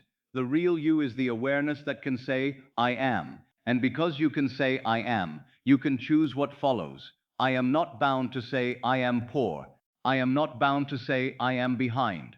I am not bound to say, I am the one money escapes. I can say, I am supplied. I can say, I am supported. I can say, I am the one money finds. I can say, I am living in the state where money moves naturally toward me. And if the mind says, but that feels unfamiliar, smile inwardly. Of course it does. Every new garment feels unfamiliar at first. A man who has worn a heavy coat for years may feel strange when it is removed. He may even reach for its weight, because the weight became familiar. But freedom may feel strange before it feels natural. Ease may feel strange before it feels natural. Receiving may feel strange before it feels natural. Wealth may feel strange before it feels natural. Persist gently, and the strange becomes familiar. Persist faithfully, and the familiar becomes natural. Persist inwardly, and the natural hardens into fact. That is the law. Now do not rush ahead. Do not think, how long will it take? That is the old self trying to measure the bridge. Do not think, what must I do tomorrow? That is the old self trying to turn the state into strain. For now, simply wear the new garment in sleep. Let the night help you. Let the drowsiness make it easier. Let the body lie as one who is no longer hunted by financial fear. Let the mind become less interested in the old story. Let the heart open to a new identity. You may have worn the identity of the one money escapes, but an identity is not a prison. It is a garment. The old self says, money is hard for me. The new self says, money finds me naturally. You are not changing money first. You are changing the self money meets. Let these truths become gentle inside you. Let them soften the old shame. Let them loosen the old. Let them remove the sting from the past. You were not cursed. You were not forgotten. You were not excluded from supply. You were wearing a state, and now you are learning to wear another. Money finds me because I am already supplied. Say it inwardly, as though it were the new garment being placed upon you. Money finds me because I am already supplied. Again, slower. Money finds me because I am already supplied. Let the words reach the places where let them reach the memory of shortage. Let them reach the fear of bills. Let them reach the feeling of being behind. Let them reach the guilt around receiving. Let them reach the belief that money comes only to leave. Let them reach the old assumption that life gives to others and forgets you. Money finds me because I am already supplied. Now feel the new self quietly forming. The one who does not panic when money is mentioned. The one who does not shrink when tomorrow is imagined. The one who does not worship the account. The one who does not call himself poor in the secret chamber of mind. The one who is open, receptive, valuable, supported. The one who expects supply, not as a frantic demand, but as a natural order. The one who feels easy for money to reach. This is the self money now meets in imagination. And imagination is the only creative reality.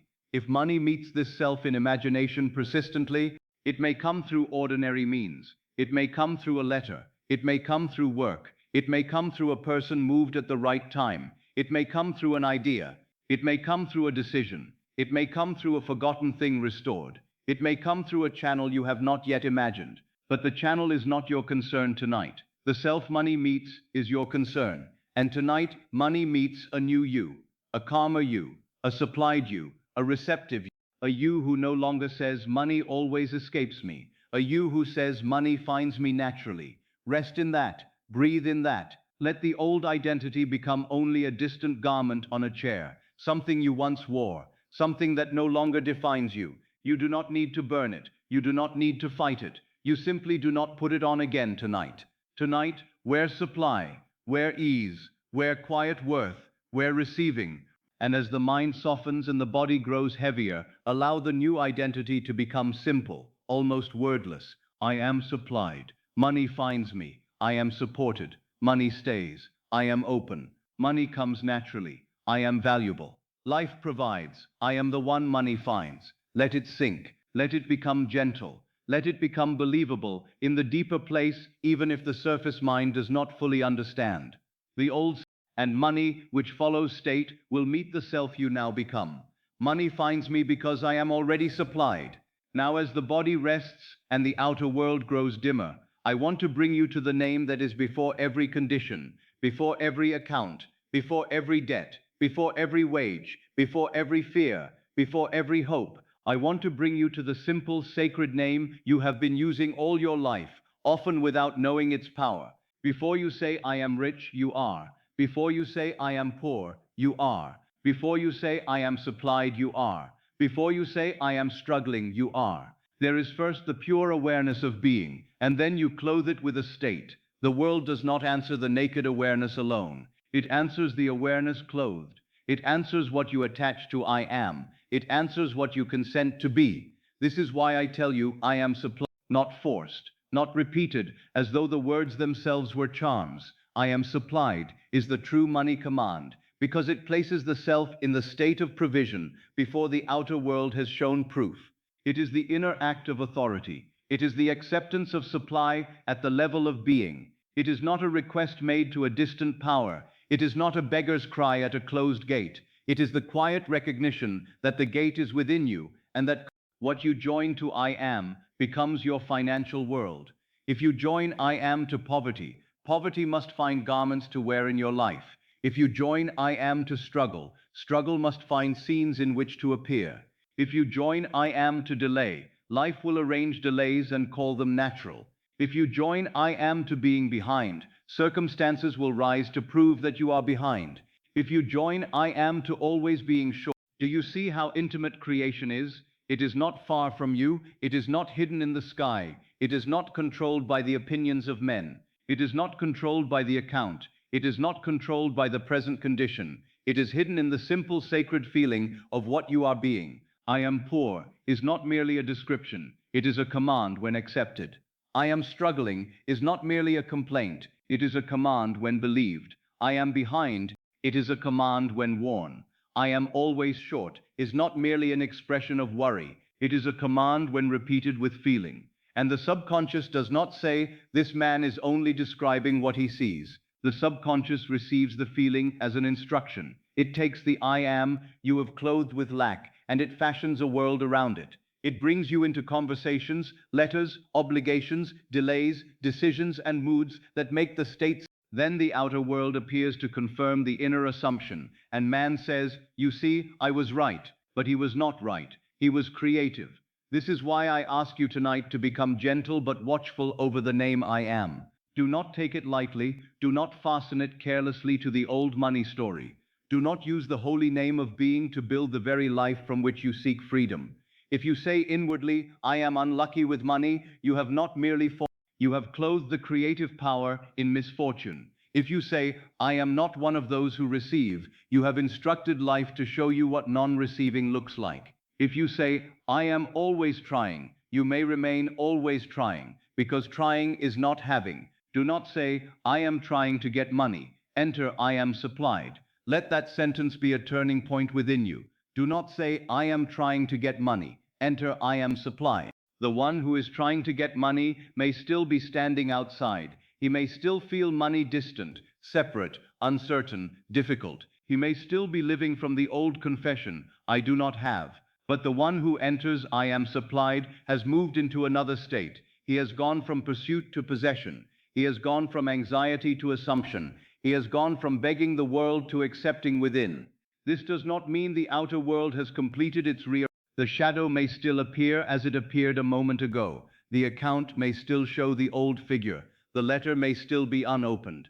The obligation may still seem present, but the cause has changed. And when the cause changes, the effect must, in its own perfect way, follow. I am supplied. Say it inwardly now, not loudly, not with pressure, not as one trying to convince a stubborn world, but as one gently clothing the I am. Let the breath receive it. I am supplied. Let the deep mind become familiar with it. Notice how different this is from I want to be supplied. Wanting may still stand outside the door. Wanting may still confess absence. Wanting may still say, not yet, but I am supplied. Enters. I am supplied stands within. I am supplied is a present tense acceptance of the state. And because the subconscious only knows the present feeling, this is the you have perhaps prayed for money from the feeling of not having it. You have perhaps asked for relief while inwardly feeling trapped. You have perhaps repeated words of abundance while secretly feeling poor. And when the world did not change, you may have thought the law failed. But the law did not fail. The law worked according to the state impressed upon it. It did not answer the surface words. It answered the accepted identity. The subconscious is moved by what feels real, not by what is merely spoken. And reality to the subconscious is feeling. If you say, I am supplied, while gripping fear more deeply than the words, then fear is the stronger command. But if you say, I am supplied, and let the body soften even slightly, if you let a little relief enter, if you allow even a faint sense that provision belongs to you, then the new state has begun to impress itself. Do not despise. A faint feeling, accepted and returned to, becomes natural. A natural feeling becomes conviction. Conviction hardens into fact. I am supplied is the true money command. The world teaches man to command money from the outside. It teaches him to say, give me more, bring me more, let me have more. But if beneath those words he remains the one who feels unsupplied, the command is divided against itself.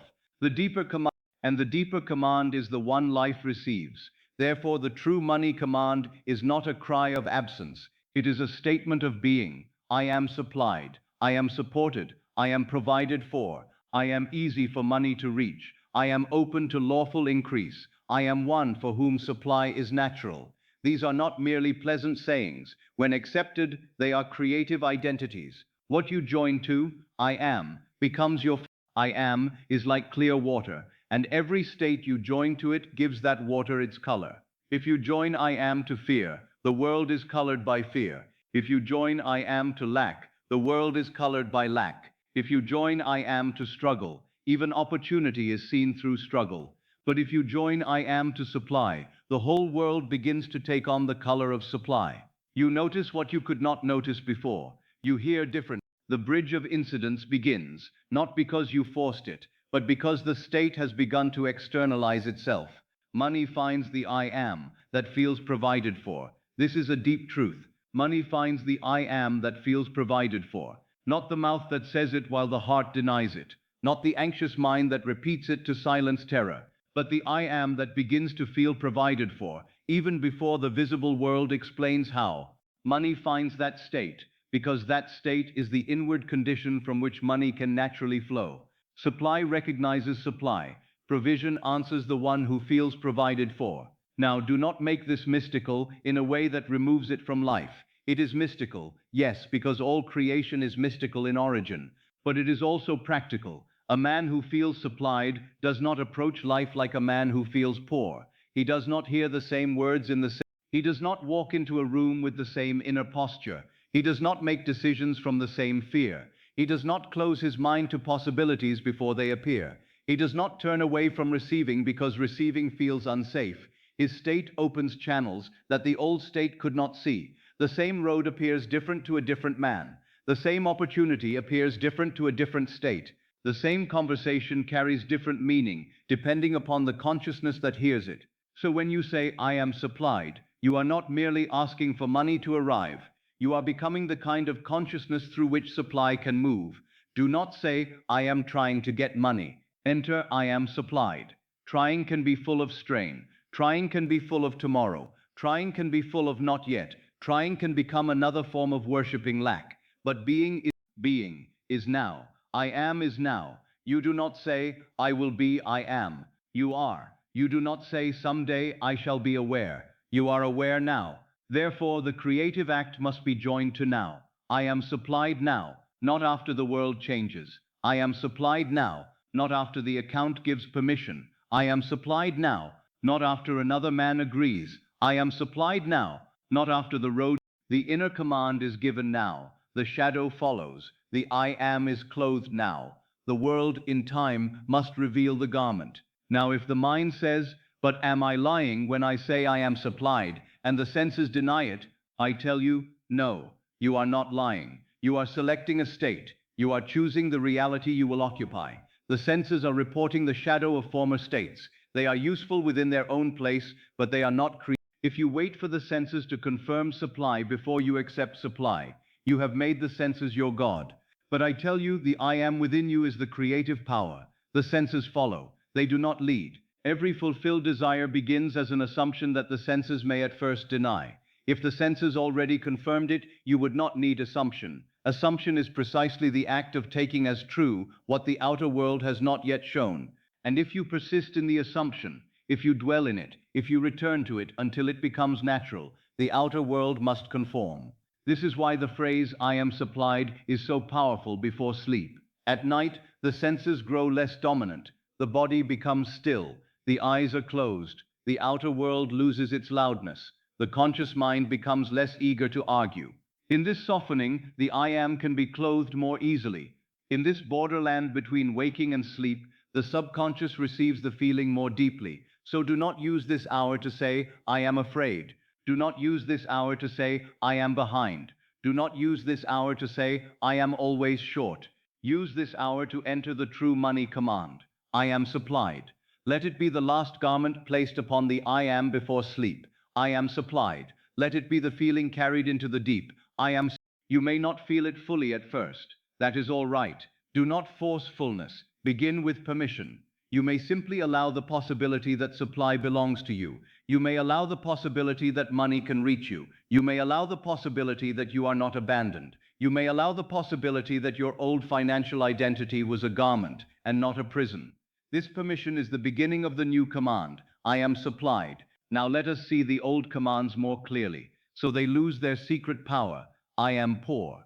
A man may not say it aloud, but he may feel it when he enters a room. He may feel it when he sees another prosper. He may feel it when he thinks of tomorrow. He may feel it in the way he lowers his expectations. He may feel it in the way he refuses to imagine good for himself. That feeling is a command. I am struggling. I am struggling. He may say this as though it were humble, but the subconscious does not call it humility. It calls it instruction. It produces scenes of struggle. It makes struggle feel natural. It makes ease feel suspicious. I am behind. This command creates a world in which he is always trying to catch up. Even when he receives, he feels late. Even when something improves, he feels it is not enough. Behind becomes his state, and life reflects it. I am always. This command is especially powerful when repeated with emotion. It tells the deep that shortage is identity. Then money may come, but shortage remains. Something appears to consume it. Some need arrives. Some fear takes hold. And the man says again, I am always short, not seeing that he is renewing the command. Now do not be frightened by this, be freed by it. If the old words were commands, the new words can be commands. If lack was creative when accepted, supply is creative when accepted. If the I am clothed in fear produced fear's world, the I am clothed in provision must produce provision's world. I am supplied, I am supported, I am easy for money to reach. I am open to receive. I am provided for. Money finds me because I am already supplied. Let each one be felt more than spoken. If one phrase feels alive, keep one true phrase. Entered deeply is greater than 1,000 repeated mechanically. For it is not the number of words that matters, it is the state entered through them. Perhaps tonight your phrase is simply, I am supplied. Good. Let it be enough. Perhaps it is, money finds me because I am already supplied. Good. Let it become the rhythm of sleep. Perhaps it is, I am easy for money to reach. Good. Let it open the inward door. The exact words matter less than the state they awaken. But choose words that imply possession, not pursuit. Choose words that imply supply, not begging. Choose words that place you inside the fulfilled condition. Do not say, I am trying to get money. Enter, I am supplied.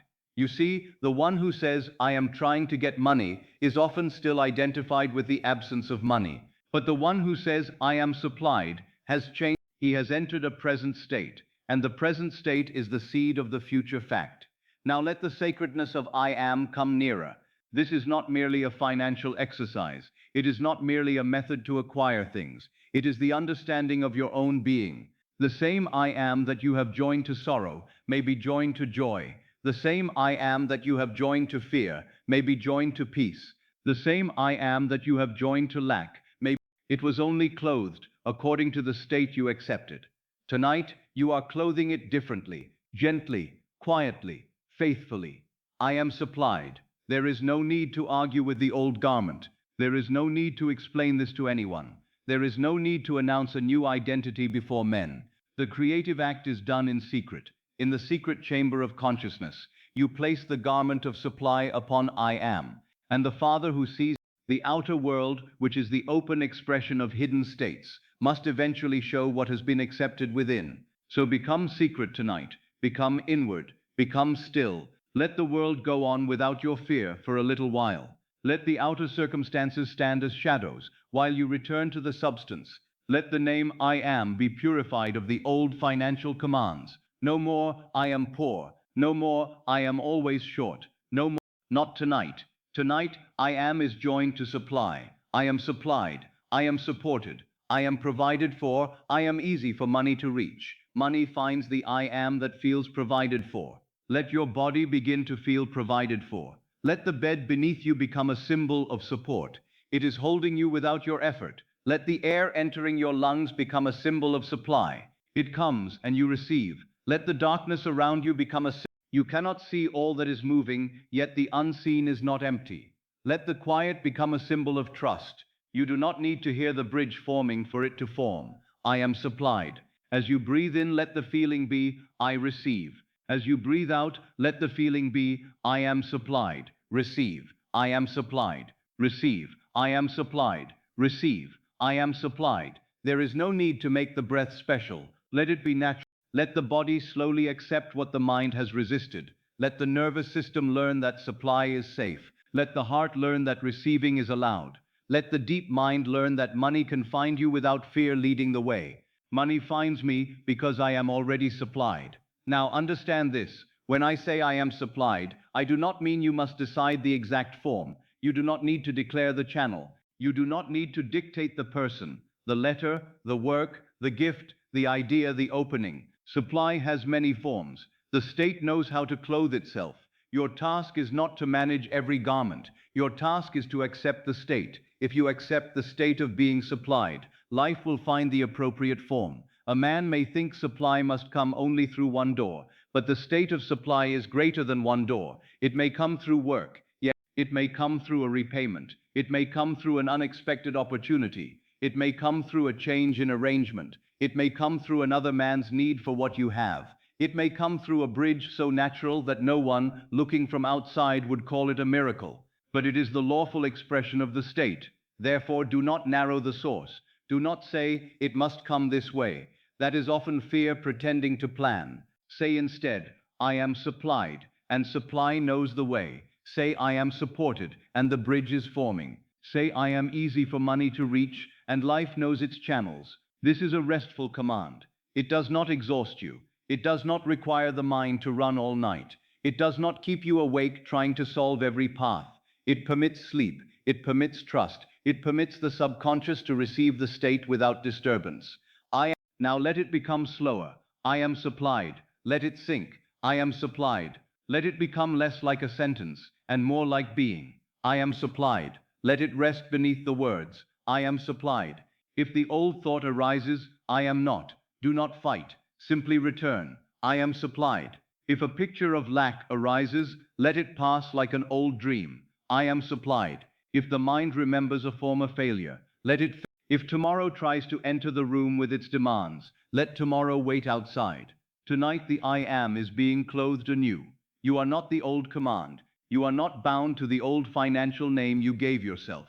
You are not required to keep saying, I am the one money escapes. You are free to say, I am the one money finds. You are free to say, I am supplied. You are free to say, I am supported. You are free to say, and as you accept this, the inner authority returns. Not authority over others, not authority of pride, authority over your own state, authority to choose the garment, authority to stop giving the I am to lack, authority to enter supply before the world explains how. This is sacred. Treat it as sacred. The moment before sleep is a holy chamber. Do not bring into it the old command of poverty. Do not bring into it the old money finds me because I am already supplied. Money finds the I am that feels provided for. Let this be your final identity tonight. Deeper than thought, softer than effort, more powerful than fear. I am supplied. I am supported. I am provided for. I am open to receive. I am easy for money to reach. Money finds me because I am already supplied. And as the body grows heavier, as the mind becomes, you do not need to hold them tightly. The state can remain when the words disappear. The feeling can sink when the mind sleeps. The command can be accepted in the deep. I am supplied. That is enough. I am supplied. That is the new garment. I am supplied. That is the true money command. And from this command, softly accepted, your financial world begins to change. Now, as the night continues to draw you inward, I want to speak to you. It is the way you have allowed money to feel inside your own consciousness. For many people desire money, pray for money, work for money, think of money, fear the absence of money, and yet, in the secret place of the heart, money still feels like a stranger. Do not make money a stranger in your own consciousness. Let that sentence be received softly. Do not make money a stranger in your own consciousness. If money feels foreign to you, if it feels rare, distant, surprising, dangerous, fragile, or not quite belonging to your life, then the inner man keeps it at a distance, even while the outer man says he wants it. A man may stretch out his hand toward money and still, within himself, feel that money does not belong in his hand. He may speak of abundance, yet inwardly feel that abundance belongs to another kind of person, another house, another name, and because the inner feeling is the cause, money remains strange. This is one of the hidden reasons why many never truly enter wealth. They desire it as something extraordinary. They imagine it as something shocking. They think of it as a sudden break in the order of their life, a rare interruption, a thing that would astonish them if it came. But what astonishes you still feels foreign. What shocks you still feels outside your natural state. And what remains foreign in consciousness tends to remain distant in experience. Money must feel familiar before it can feel natural. And this is our work tonight, not to force excitement, not to create a fever of desire, not to make money into some great golden idol before which the mind trembles. No, the work tonight is quieter. The work tonight is to let money feel familiar, to let supply feel familiar, to let receiving feel familiar, to let the idea of being provided for feel so calm, so ordinary, so near, that the subconscious no longer rejects it as something strange. What feels foreign remains at a distance. What feels natural finds its way home. Think of a home. If you are a guest in another man's house, you may sit carefully, you may speak softly, you may wonder where to place your hands, you may feel that you must be given permission to move. You do not feel at home there, but in your own house, you sit naturally, you breathe naturally, you open the door naturally, you move from room to room without astonishment. You do not ask whether you belong. You know that you belong. In the same way, money must become less like a stranger visiting your mind, and more like something that belongs in your house of consciousness. You must stop treating supply as though it were an unexpected guest that may leave at any moment. Let money feel like it belongs in, not as your master, not as your God, not as the source of your being, but as a natural servant of the state you occupy. Let it belong in the same way that peace belongs. Let it belong in the same way that breath belongs. Let it belong in the same way that light belongs to morning. Let it belong without drama. Many people, when they think of receiving money, feel a contraction. They may feel excitement for a moment, but beneath the excitement there is fear. They fear losing it. They fear not knowing how to keep it. They fear being judged for having it. They fear that if money comes, some greater demand will come with it. They fear that they will not be the kind of person who can hold it. They fear that it is too much. They fear that it is not for them, and so the desire is mixed with rejection. A thing cannot easily enter the life of one who in the depths rejects it. So tonight, we make receiving safe, we make money clean, we make supply natural. We allow the inner man to become familiar with the feeling of having enough, and then more than enough, without panic, without guilt, without self-punishment. You are not asked to worship money, you are asked to stop fearing it. You are not asked to become vain, you are asked to stop treating wealth as though it belongs only to those outside your world. If you have long felt that money belongs to others, then tonight let that assumption soften. Perhaps you have watched others receive and felt a quiet distance inside yourself. Perhaps you have thought, yes, money moves for them, but not for me. Perhaps you have heard of another man's good fortune and felt both hope and pain because some hidden part of you believed that supply had passed you by. But that was a state, it was not truth. It was a feeling of exclusion, and feeling accepted becomes experience. You are not excluded from supply. You are not outside the house. You are not a stranger to provision. Let money feel like it belongs in your life.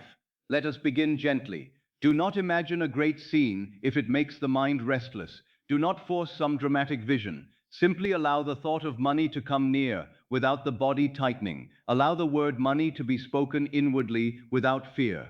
Money, let it be ordinary. Money, let it be clean. Money, let it be natural. Money, let it be a servant of supply, not a threat to your peace. If the body tightens, do not condemn it.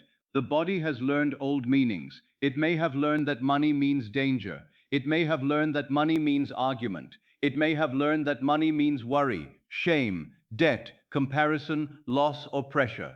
Perhaps in childhood, perhaps in youth, perhaps through repeated experiences, the body began to associate money with tension. So when money is mentioned, the body prepares itself as though an enemy has entered the room. But tonight, we teach the body another meaning. Money can mean ease. Money can mean provision. Money can mean dignity. Money can mean circulation. Money can mean freedom to choose. Money can mean the quiet ability to give. Money can mean rest. Money can mean peace. Let the word be washed clean in consciousness. Let money stop carrying the old sting. Let it stop being a stranger wrapped in fear. Let it become familiar, harmless, natural, and obedient to state. Do not make money a stranger in your own consciousness. Now I want you to notice another subtle habit. Some men keep money distant by making it too extraordinary. They say, if I had money, everything would change. If I had money, then I would finally be someone. If I had money, then I would be safe. If I had money, then I would be free. They place money so high above themselves that they remain beneath it. They turn money into an event so great, so dramatic, so impossible, that the subconscious cannot accept it as natural. But wealth, to the one who lives in the state of wealth, is not shocking. Supply to the one who is supplied is not shocking. A man who truly occupies a state is not astonished when the state expresses itself. He may be grateful, yes. He may be moved, yes. But he is not inwardly saying, this does not belong to me. He is saying, of course, this is the nature of my state. That is what naturalness means. Naturalness is not indifference. It is not ingratitude. Naturalness is the absence of inner contradiction. It is the feeling that the good received belongs to the state you occupy. It is the quiet acceptance that says, yes, this is mine. Yes, supply belongs here. Yes, increase is safe. Yes, receiving is natural to me. Money must feel familiar before it can feel natural. So tonight, let us make money familiar in the deep. Imagine gently that money is no longer a thing you meet with fear. Imagine that it has become part of the ordinary furniture of your life. Not in a proud way, not in a restless way, but simply as something that belongs. You open a letter and you are calm. You see a sum and you are calm. You pay what must be paid. You receive what comes and you are calm. You make a decision from supply and you are calm. You are not startled by provision. You are not frightened by increase. You are not suspicious of ease. Let money feel normal. Let receiving feel normal. Let having enough feel normal. Let having more than enough feel normal. Let provision feel normal. The old self may say, "This is not normal for me," and you may answer, "It is becoming normal now." The old self may say, "I have never known this," and you may answer, "I am learning it now." The old self may say, "People like me do not receive easily," and you may answer, "That was an old garment. I no longer wear it."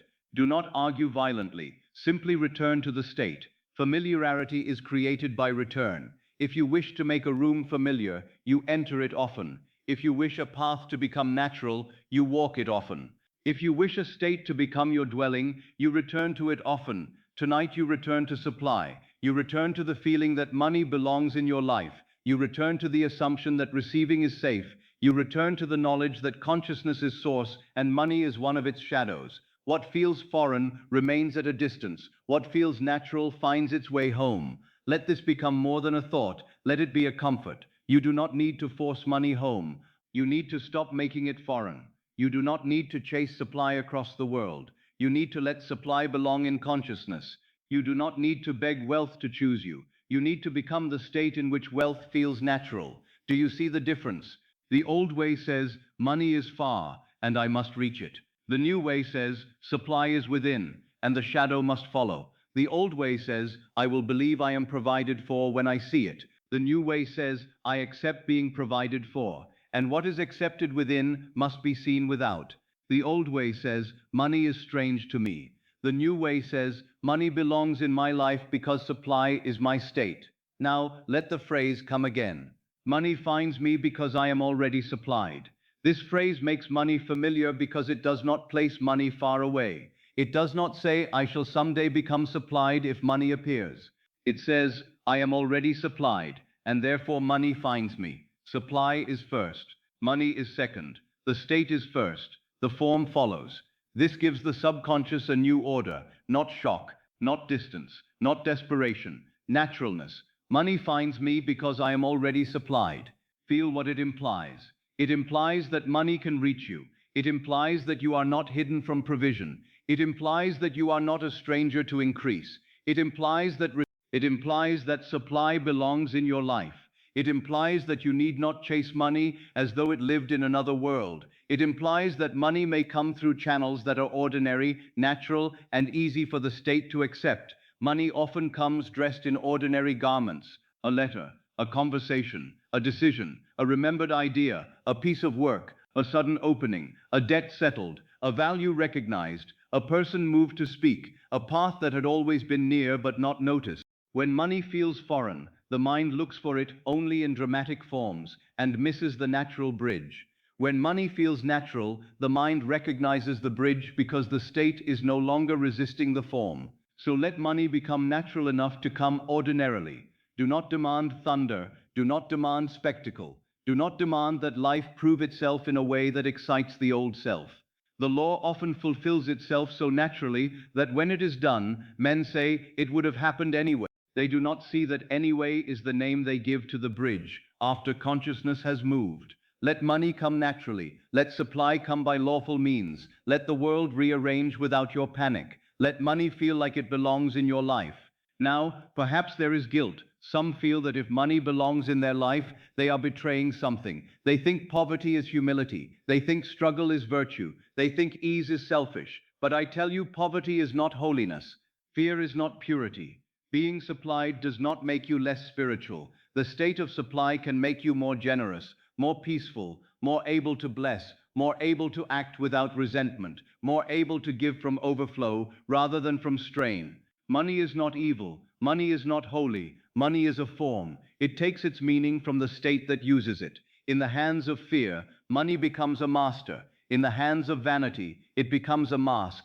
In the hands of guilt, but in the state of supply, it becomes a servant. It circulates, it supports, it frees, it blesses, it answers the state. So do not make money a stranger by calling it unclean in your own mind. Do not ask for it while secretly despising it. Do not desire it while secretly fearing it. Cleanse it in consciousness, bless it, let it be safe. Let it be simple. Let it be a natural expression of God's abundance made visible in your world.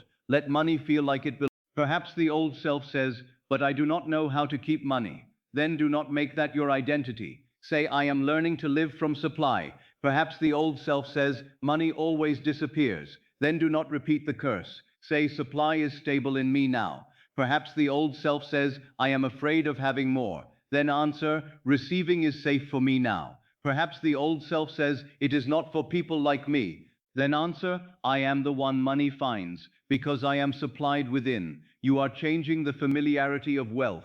That is all. You are teaching the inner man that money is not foreign. You are teaching the body that receiving does not mean danger. You are teaching the subconscious that supply belongs to your identity. And as this becomes familiar, it becomes natural. As it becomes natural, it must express itself. The subconscious always externalizes what feels natural to the state. Now breathe as though supply is not strange. Let the breath come in as though receiving is safe. Let the breath go out as though fear is no longer needed. Again, receive, release, receive, release. This simple rhythm is a symbol. Life gives, you receive, you release fear. Life gives again. There is circulation, there is movement, there is no need to clutch, there is no need to chase the air. You do not panic before the next breath, you allow it. In the same way, begin to feel supply as circulation. Money comes, money serves, money moves, money returns, money increases, money belongs. Do not make money a stranger in your own consciousness. If money has felt rare, let it become ordinary. If money has felt frightening, let it become safe. If money has felt unstable, let supply become steady within you. If money has felt like it belongs to others, let it belong to your state. If money has felt shocking, let it become. If money has felt too good to be true, let it become natural enough to be true. What feels foreign remains at a distance. What feels natural finds its way home. I want you to feel this in the simplest scenes. Imagine not a grand display, but ordinary ease. Imagine reaching for what is needed and feeling no fear.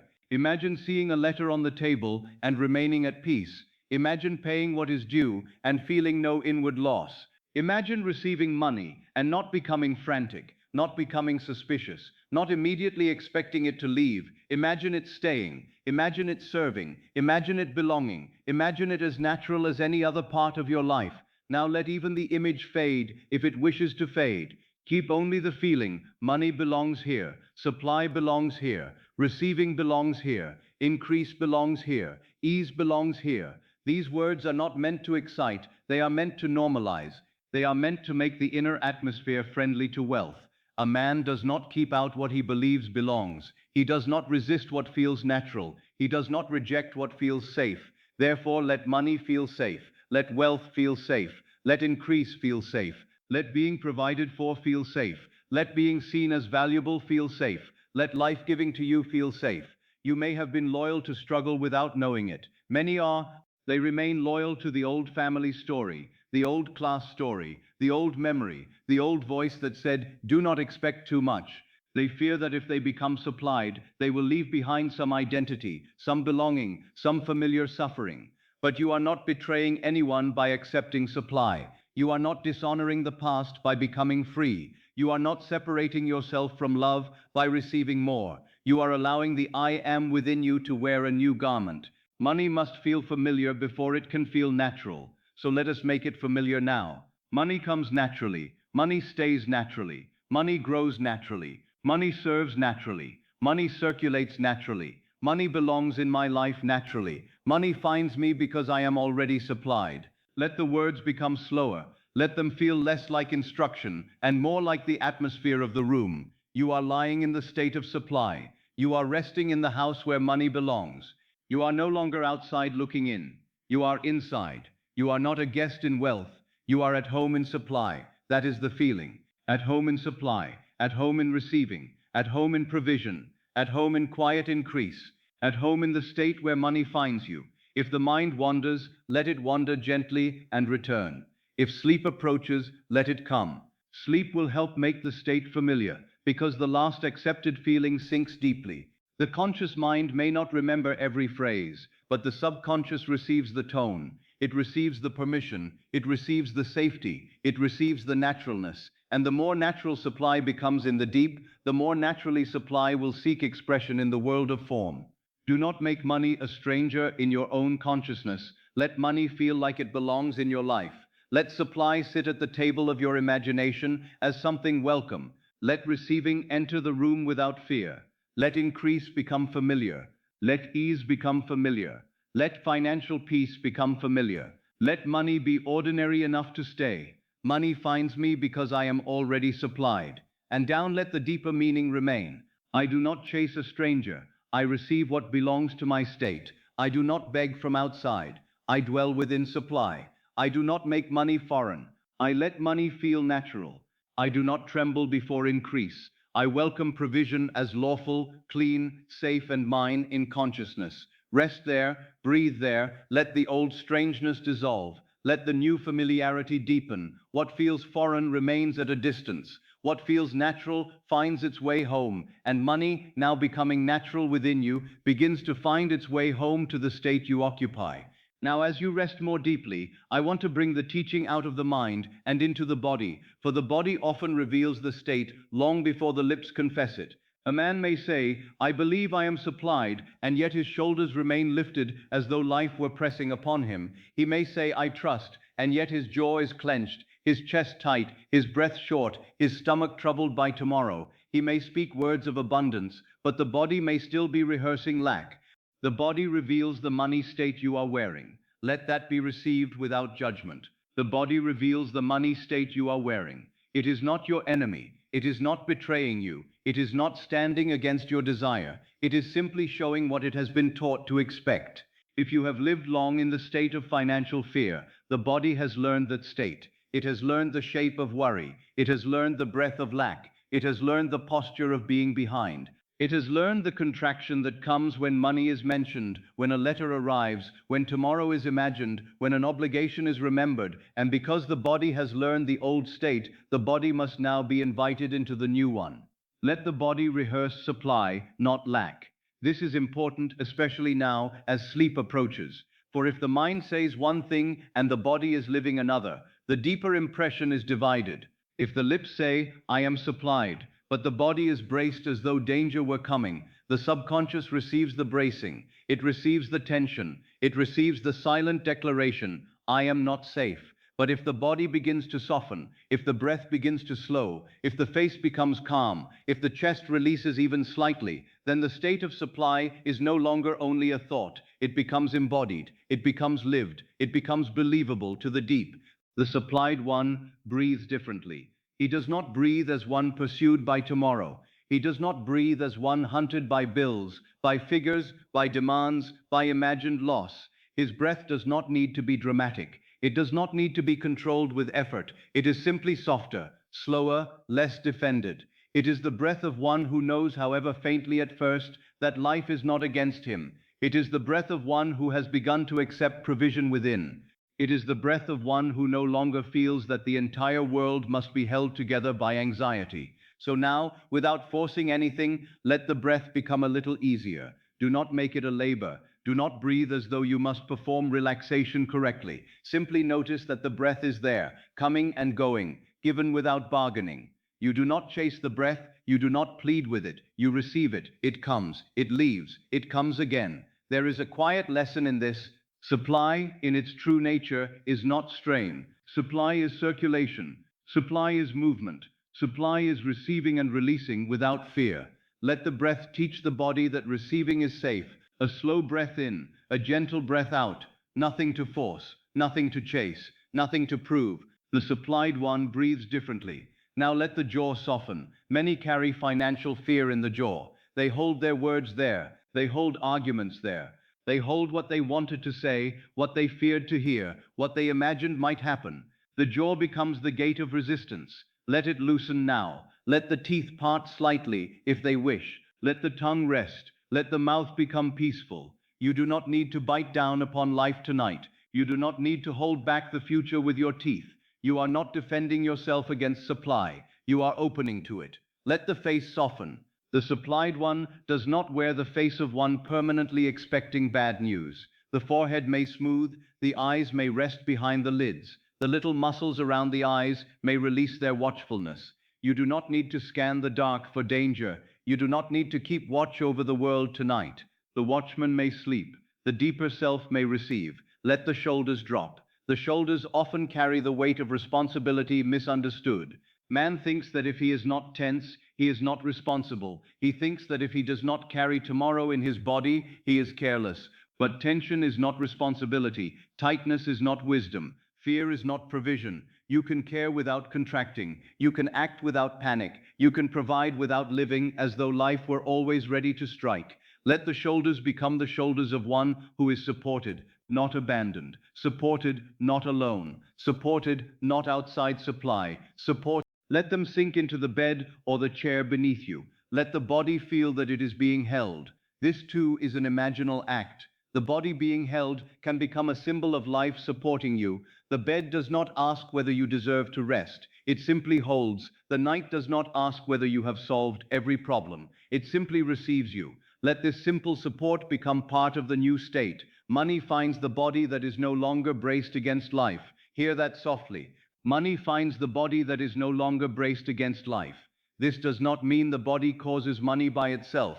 It means the body expresses the state. A braced body says, I am threatened. A tight body says, I am not safe. A restless body says, I must chase. A softened body says, I receive. A calm body says, I am supplied. A rested body says, I trust the unseen movement. If you have been living with financial fear, perhaps the body became used to brace. It may have become used to a tight chest, as though each breath had to pass through a narrow gate. It may have become used to a stomach that tightens when money is considered. It may have become used to hands that clench without noticing. It may have become used to restless thinking, the mind pacing back and forth in the same room of worry, counting, imagining, preparing, fearing, returning again to the same question, how will it be done? But tonight, that question may rest. The body does not need the answer in order to soften. The body does not need the bridge in order to breathe. The body does not need proof in order to rehearse supply. If you wait for the world to change before the body relaxes, you have made the shadow the cause. But if the body relaxes into the state of supply now, then the body becomes part of the inner assumption. It becomes a living witness to the new state. Let the body rehearse supply, not lack. Now bring awareness gently to the chest. Do not analyze it. Do not search for discomfort. Simply notice the space where the breath moves. If there is tightness there, do not fight it. Speak to it inwardly with kindness. You have carried fear for a long time. You have tried to protect me. But now you may soften, you may release, you may learn another state. Let the chest become less like a locked door and more like an open room. Let it widen softly. Let it receive the breath. Let it receive the feeling of being supplied. I am supplied. Let the chest hear it. I am supplied. Let the lungs hear it. I am supplied. Let the heart hear it. Do not hurry. The body is persuaded by repetition, by gentleness, by safety. You cannot frighten the body into peace. You allow the body to discover peace. And as it discovers peace, the new state becomes more natural.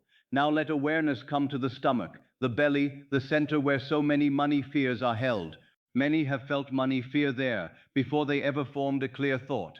A letter arrives and the stomach tightens. A demand is remembered and the stomach contracts. A future scene is imagined and the stomach braces as though the imagined event were already present. This is the body rehearsing lack. Tonight, let the body rehearse supply. Let the stomach soften, not because the outer world has already changed, but because you are changing the inner world from which the outer must come. Let the old knot loosen. Let the deep muscles know they do not have to carry every figure, every obligation, every unknown path. Let the body feel that the source is not in the stomach's contraction. The source is consciousness. The source is I am. The source is the state accepted within. Money finds me because I am already supplied. Let that phrase travel down into the body, not only in the head, not only in thought. Let it enter the chest. Let it enter the stomach. Let it enter the hands. Let it enter the legs. Let it enter the whole resting body. Money finds me because I am already supplied. The supplied one breathes differently. The supplied one rests differently. The supplied one does not meet the night as an enemy. The supplied one does not use the bed as a place to rehearse lack. The supplied one does not turn sleep into a courtroom where tomorrow accuses him. The supplied one allows the night to become a temple, a chamber of assumption, a place where the inner man is clothed in provision before the world gives evidence. Now let the hands soften. Hands have worked, held, reached, grasped, paid, received, counted, given. They carry memories too. Perhaps they have held money with fear. Perhaps they have released money with pain. Perhaps they have opened letters with dread. Perhaps they have clenched when the thought of lack came. Let them rest now. Let the fingers loosen. Let the palms open slightly, if they wish. The open hand is a symbol. It does not chase. It does not clutch. It can receive. It can bless. It can release. It can hold without fear. Let the hands rehearse supply. Hands of the supplied one. Calm hands. Open hands. Receiving hands. Generous hands. Hands that do not fear money. Hands that do not worship money. Hands that know money is a servant of state. Now let the legs become heavy. You do not need to run after money in this moment. You do not need to chase across the world in thought. The legs may become still. The feet may be at peace. The state is entered within. The bridge will move in its own way. There will be time for right action when action arises naturally. But this hour is not for running. This hour is for receiving the state. Money finds the body that is no longer braced against life. Let that become almost a prayer of the body. Not a prayer of begging, but a prayer of embodiment. The body no longer braced, the breath no longer shallow, the jaw no longer clenched, the chest no longer guarded, the stomach no longer carrying tomorrow, the hands no longer grasping, the mind no longer pacing, the body becoming the body of one who is supplied. Now you may ask, Neville, can the body truly help the assumption? Yes, for the body is part of your felt reality. The subconscious receives feeling, and feeling is often carried through the body. When you imagine fear, the body responds. When you imagine loss, the body responds. When you imagine being accused, rejected, abandoned, or pressed by lack, the body responds as though the thing were present. You have already proven that imagination can move the body. Therefore, use imagination now to move the body into supply. Imagine softly, without effort, that your financial world is already settled enough for tonight. You do not need details. You do not need numbers. You do not need the root. Simply imagine that the pressure has lifted. Imagine the body after relief. Not before, but after. Imagine the breath you would breathe if the burden were already answered. Imagine the shoulders you would have if life had already made a way. Imagine the face you would wear if money were no longer an enemy. Imagine the stomach if tomorrow were no longer a threat. Do not make a long scene. Feel the afterstate of being supplied, the afterstate of money having found you, the afterstate of relief, the afterstate of quiet provision. Let the body rehearse that. The body does not need to know how it happened. The body only needs to taste the state. The mind does not need to explain it. The mind may rest. The subconscious does not ask for explanation. It receives the impression. It receives the feeling. It receives the body's surrender into the new state.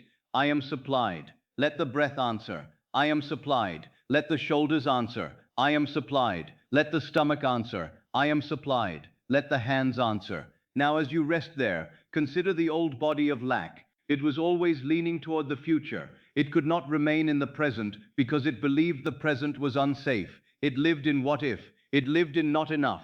It lived in soon there will be trouble. It lived in imagined conversations, imagined demands, imagined loss. And because imagination is creative, the body was constantly living in a world it did not desire. It was rehearsing the wrong end. Tonight, we reverse this. We do not rehearse lack. We rehearse supply. We do not rehearse fear. We rehearse relief.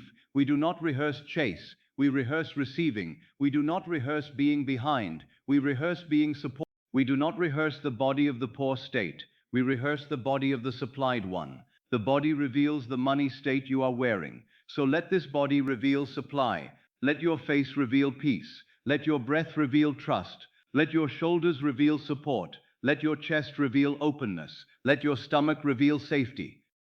Let your hands reveal receiving. Let your whole body reveal the state. I am supplied. This is not imagination divorced from life. This is the beginning of new life. For when the body and the feeling agree, the assumption becomes more natural. And when an assumption becomes natural, it hardens into fact. You do not have to force the fact. You have to make the state natural.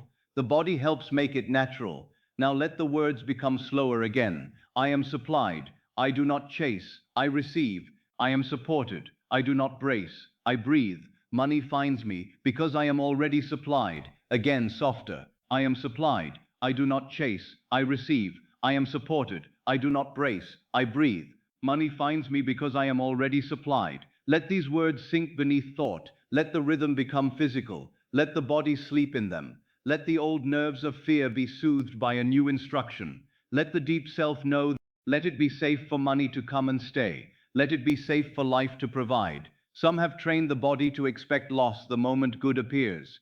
Tonight we train the body to expect stability. Some have trained the body to tighten when money comes, as though money must be defended at once. Tonight we train the body to receive without fear. Some have trained the body to feel guilt at ease. Tonight we train the body to let ease be natural. Some have trained the body to live as though struggle proves worthiness.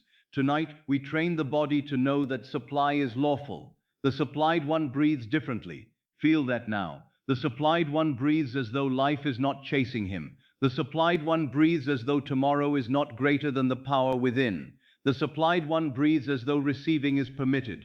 The supplied one breathes as though the bridge can form while he rests. The supplied one breathes as though money may find him through ways already moving in the unseen. Let the breath become a quiet prophecy, not a prophecy of fear, a prophecy of supply. As you breathe, you are teaching the body a new future. As you soften, you are refusing to let the old state occupy your flesh tonight. As you release, you are saying to the subconscious, this is the body of the one who is supplied. This is the feeling of the one money finds. Now let there be no hurry. The body does not need to change all at once. If some tension remains, let it remain without fear. Do not make tension another enemy. Simply surround it with the new state. Let supply be gentle enough to include even the parts of you that are still learning. Let the body learn by being loved into safety, not forced into performance. A little softening is enough. A little breath is enough. A little release is enough. A little release is enough. A little feeling of being supplied is enough to begin. Money finds me because I am already supplied. Let that phrase now be felt as a physical truth. Money finds the body that is no longer braced against life. Money finds the breath that is no longer speaking panic. Money finds the hands that are open to receive. Money finds the heart that no longer rejects provision. Money finds the nervous system learning peace. Money finds the inner man who is wearing supply, not only as an idea, but as a living state. Now allow the room to grow quieter in your awareness. Let the body become heavier. Let the bed receive more of your weight. You have carried enough for today. You may lay down the old posture of lack. You may lay down the forward lean of chasing. You may lay down the tightness of trying to solve tomorrow before sleep. You may lay down the fear that if you stop, life is not held together by your worry. Your world is formed by your state. So let the state be supply. Let the body be supply. Let the breath be supply. Let the face be supply. Let the hands be supply. Let the silence be supply. The body reveals the money state you are wearing. And tonight, more and more, you wear the state of one who is provided for. Let the body rehearse supply, not lack. The supplied one breathes differently. Let this be the body you take into sleep, not a body of fear, a body of trust, not a body of lack, a body of supply, not a body of pursuit, a body of receiving, not a body that says, I am abandoned, a body that says, I am supported. Money finds me because I am already supplied. Rest with that, breathe with that, soften with that. Let the state move through the body until the body no longer argues. And as sleep comes nearer, let the body become the first witness of the new assumption. I am supplied. I am safe to receive. I am easy for money to reach. Money finds me because I am already supplied. And now, even the body begins to believe it. Now, as the body has begun to soften into the state of the supplied one, I want to make the practice very clear to you. For many hear these teachings and think they understand them, but they continue to stand outside. They think about money, they think about supply, they think about wealth, they think about relief, they think about what it would be like if life changed. But thinking about a thing is not the same as thinking from it. This distinction is everything. To think of money is to look at it from outside. Let that be received gently. To think of money is to look at it from outside. It is to stand apart from it and say, there it is, and here I am. It is to imagine money as something distant, something one day, something perhaps, something that may arrive if the world becomes kind, if circumstances turn, if some outer road opens. You may think of money all day and never enter the state of having. You may picture it, speak of it, desire it, fear its absence, make plans around it, and still remain outside the door. Many men do this. They think of wealth as a man standing in the cold might think of. He looks through the window. He sees the lamp burning. He sees the chair, the fire, the table set. He imagines how pleasant it would be to sit inside. He may describe the room beautifully. He may long for it with all his heart. But as long as he stands outside looking in, he remains outside. He has not entered. Do not admire wealth from a distance. Enter the room. That is the art. That is the law in practice. Do not merely think of wealth. Do not merely look toward money as though it were a land across the sea. Enter the room, sit inside the state, feel from the end, think from provision. Let your inner conversation begin from the premise that you are supplied now. To think from supply is to sit inside the state of having. When you think from supply, you are no longer asking, how can I get? You are feeling, I have. You are no longer asking, will money come? You are resting in. Money moves naturally in my life. You are no longer saying, I hope I shall be free. You are occupying, I am provided for. You are not reaching toward supply as though it were outside you. You are allowing supply to become the place from which you look at life. This may sound subtle, but it changes everything. The man who thinks of supply still feels the gap. The man who thinks from supply feels the end. The man who thinks from wealth sees expression. The man who thinks of money may be filled with desire, but desire without assumption can become torment. The man who thinks from being supplied carries a different atmosphere. He does not need to strain. He does not need to chase. He has entered the state. Money finds the one who thinks from being supplied. Now let us make this very practical, because I do not want these words to remain beautiful ideas in the night. I want them to become something you can actually do as you drift towards sleep and as you move through the day. Suppose the old mind says, I need money. That is thinking of money. It places money outside you. It begins with absence. It says, I am here without it and I need it to come. Now gently turn the mind. Do not fight. Do not panic. Turn, ask yourself, how would I think if I were already supplied? Not what would I do to get supplied, but how would I think from being supplied? The thought changes. The body changes. The inner voice changes. From supply you may think, there is a way. From supply you may think, life is moving. From supply you may think, I am guided. From supply you may think, the bridge is forming. From supply you may think, money can reach me naturally. From supply you may think, I do not need to panic tonight. The outer condition may look the same in the first moment, but you are no longer standing in the same place. You have changed the point from which you think, and the point from which you think is the state from which life answers. To think of money is to look at it from outside. To think from supply is to sit inside the state of having. Now, if you are lying there and the mind is tired, do not make this a hard mental exercise. This is not a puzzle. It is a shift in position. It is as simple as moving from the doorstep into the room. You are not trying to build the house. You are entering it. You are not trying to invent supply. You are occupying it. You are not trying to persuade money to come. You are becoming the one for whom money is natural. Think of a man who has already received good news. Before the letter arrived, he may have been anxious, but after the letter, his breath changes. His inner speech changes. He no longer he no longer walks with the same contraction. He may still have tasks to do, but he does them from relief. The world has not disappeared. Duties may remain, but the state has changed. That after feeling, that inner shift after the good news, is what you may take now in imagination before the letter comes. That is thinking from supply. You do not need the actual letter in your hand before you assume the state that would follow it. You do not need the visible money before you taste the relief that money would symbolize. You do not need the outer figure before you occupy the inner fact. This is the great reversal. The world says, receive first, then feel. The law says, feel first, then receive. The world says, see first, then believe. The law says, believe in the sense of accepting as true, and then you shall see. So when I say think from supply, I mean let the end be your starting place. Do not start from lack and try to climb toward abundance in thought. Start from the end and let every thought come from there. If you were supplied now, how would tomorrow feel? If you were provided for now, how would your body rest? If money were no longer strange to you, how would you speak inwardly? If financial pressure were already answered, what would you assume about life? You may say, I would feel safe. Good. You may say, I would feel calm. Good. Feel calm now, even if only a little. You may say, I would stop chasing. Good. Stop chasing in consciousness now. You may say, I would know there is enough. Good. Let the feeling of enoughness enter now. This is not pretending in the childish sense. It is creative assumption. It is choosing the state from which the future must be born.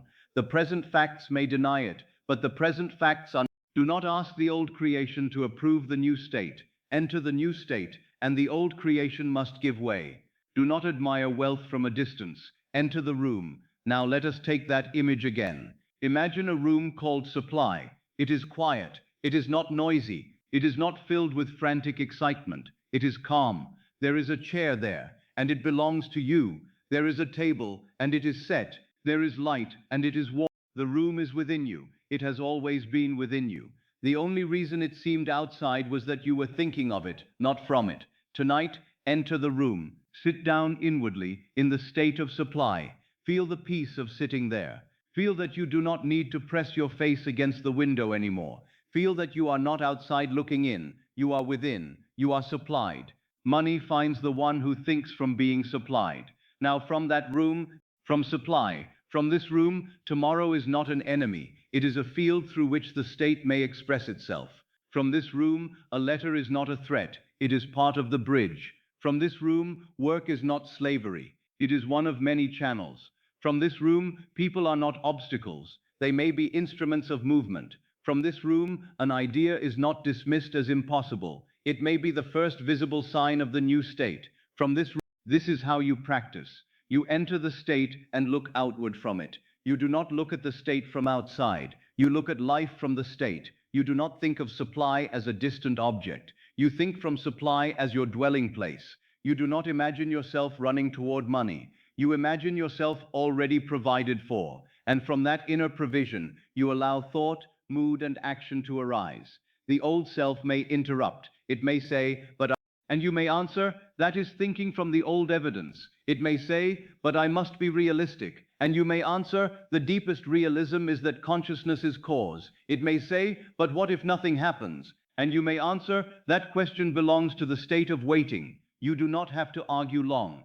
Return to the room. Return to the state. Return to supply. The practice is return, not strain. Return, not argument. Return. Every time you catch yourself thinking of money from outside, gently return to thinking from supply within. Every time you feel yourself pressing against the window, return to the chair inside the room. Every time the old mind says, how will I get it? Return to I am supplied and the bridge is forming. Every time you feel the chase begin, return to I do not hunt money from fear. I live in the state money answers. Let that phrase come softly. I live in the state, money answers again. I do not hunt money from fear. I live in the state, money answers. This is thinking from supply. It is not merely a thought about supply. It is the occupation of a new inner position.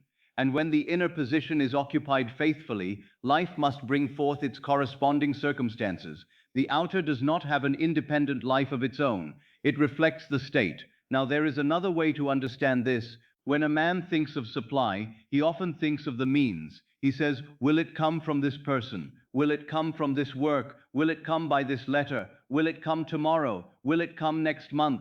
His mind runs from channel to channel. And because he is thinking of supply from outside, every channel seems uncertain. But when he thinks from supply, he does not begin with the channel. He begins with the end. He feels supplied, and then he allows the channel. The channel belongs to the bridge. The state belongs to you. Do not confuse the two. If you try to manage every channel, you may exhaust yourself and return to fear. But if you enter the state, the bridge forms in ways the conscious mind could not arrange. The bridge may use a channel you expected, or one you never considered. It may come through a familiar road, or through a road that appears only after the state is accepted. But if you remain outside the state, analyzing channels from lack, You may miss the very movement that supply would have brought. Money finds the one who thinks from being supplied, not the one who stares endlessly at absence, not the one who rehearses the problem every night, not the one who says, I shall believe when I see. Money finds the state that has already accepted provision. It finds the one who has sat down in the room. It finds the one who has stopped making money foreign. It finds the one who has ceased to chase and begun to assume. Now let us make this even softer for sleep. You do not need to think many thoughts from supply. One thought is enough if it is true in feeling. One sentence may carry the whole state. Money finds me because I am already supplied. This is a thought from supply. It does not say, where is the money? It does not say, why has it not come? It does not say, I hope I can make it happen. It says, money finds me because I am already supplied. It begins with supply. It begins inside the room. It begins from possession. Say it inwardly and notice the direction. Money finds me because I am already supplied. The mind is not reaching outward. It is resting inward. Money finds me because I am already supplied. The body is not chasing. It is receiving. Money finds me because I am already supplied. The state is not lacking. This is the sentence you may take into sleep because it trains the mind to think from the end. It makes supply the premise, not the prize. It makes being supplied the starting point, not the reward. It removes money from the far country and places supply in the present consciousness. To think from supply is to sit inside the state of having. Now imagine a simple situation, not to excite the mind, but to teach it. Suppose a bill is remembered. It sees the bill from outside supply. It says, how will I pay? What if I cannot? What if there is not enough? The body tightens, the breath shortens, the state of lack returns. But the new self pauses and enters the room. It thinks from supply. It says, I am supplied. There is a way. Money finds me because I am already supplied. This will be answered through a natural channel. The same bill appears in thought, but it is seen from another.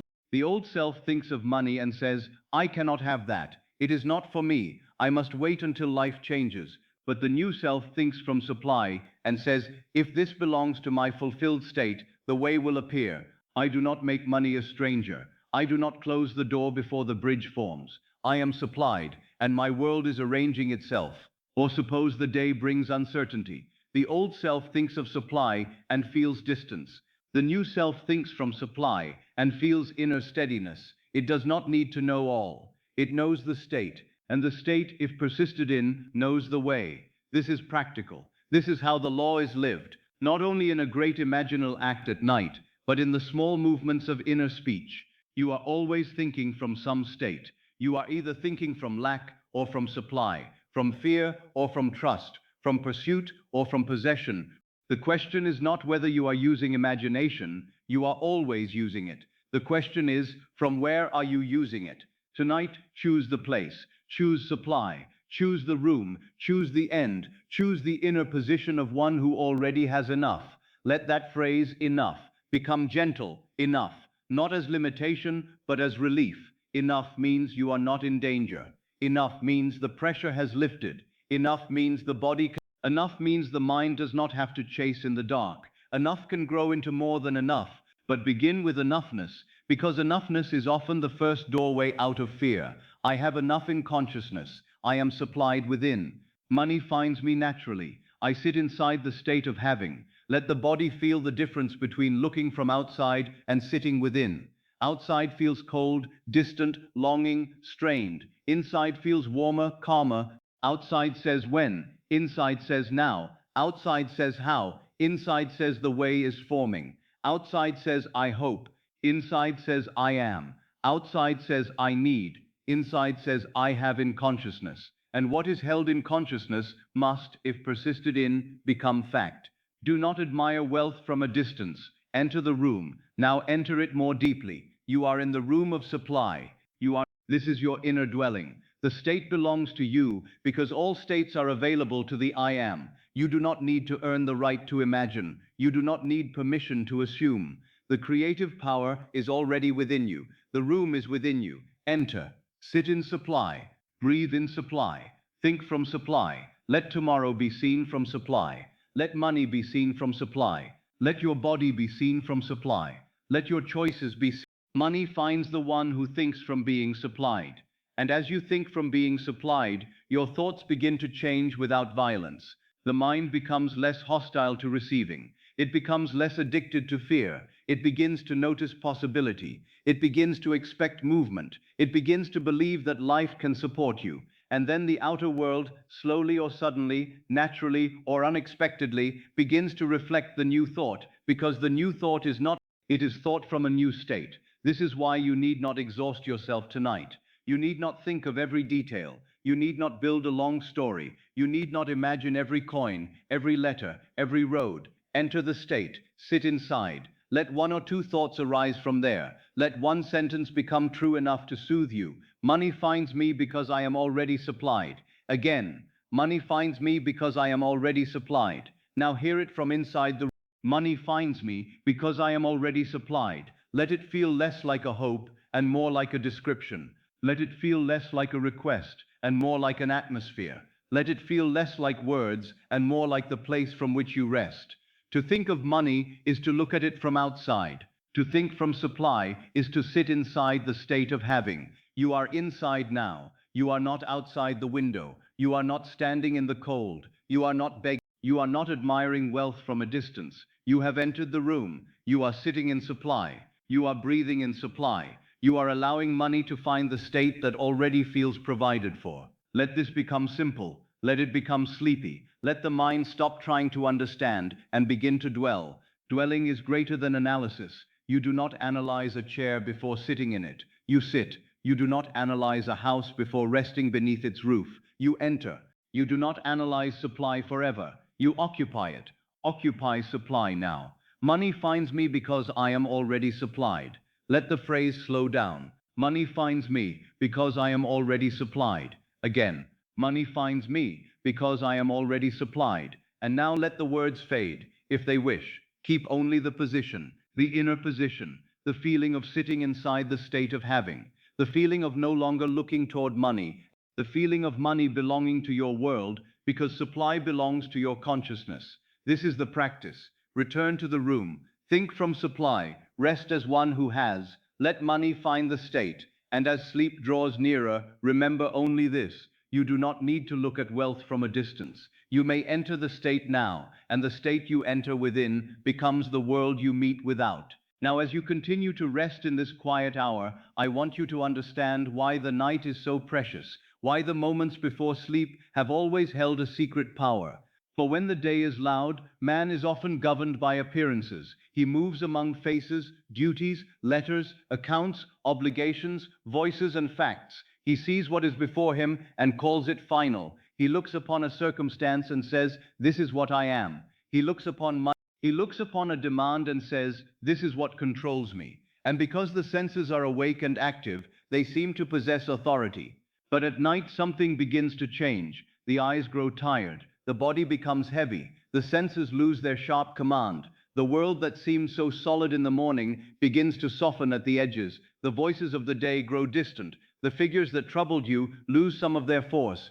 The letters, the bills, the accounts, the fears of tomorrow, all the little messengers of the outer world, no longer stand so boldly before you. The mind that argued throughout the day begins to loosen its grip. The gate of the subconscious opens more easily. And in this hour, what you accept within sinks deeper than it often does beneath the noise of day. This is why I say to you now, do not fall asleep in financial fear. Let that be received tenderly. Do not fall asleep. Do not let the last movement of the mind be a rehearsal of lack. Do not let the last feeling of the body be a contraction around tomorrow. Do not let the last inner conversation be, "How will I manage? What if there is not enough? What if money does not come? What if I remain behind?" For the last accepted feeling of the night is not a small thing. It is not merely a passing mood. It is a seed. It is an instruction. It is a message given to the deep. The last money feeling of the night becomes the seed of tomorrow. Most men do not know this. They use the night carelessly. They lie down and bring the whole burden of the day into the bed with them. They close their eyes, but they do not enter rest. They enter the old account. They enter old fears. They enter conversations that have not happened. They enter arguments with life. They count what is missing. They imagine trouble. They rehearse what they cannot afford. They feel the body tighten, and then they fall asleep in that state. And when morning comes, they awaken into a world that seems to continue the same pattern, never suspecting that the night was used as a workshop of the old self. But you are learning to use the night differently. Sleep in supply, not because you have already seen every outward answer, not because the senses have confirmed everything, not because every visible condition has bowed before you. Sleep in supply, because the state is the cause. Sleep in supply, because consciousness is source. Sleep in supply, because the subconscious receives what you accept as true. Sleep in supply, because the man who falls asleep as one who is provided for has planted a different seed than the man who falls asleep as one who is abandoned. Before sleep, money can become natural in consciousness. This is the great mercy of the night.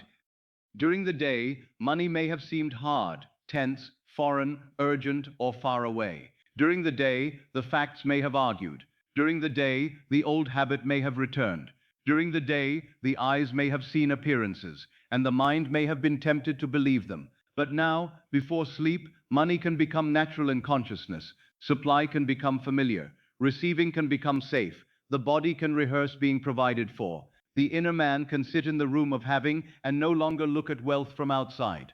The night is not an escape from reality. It is an entrance into cause. The world thinks sleep is merely the end of effort. But I tell you, the moments before sleep are among the most creative moments of your day.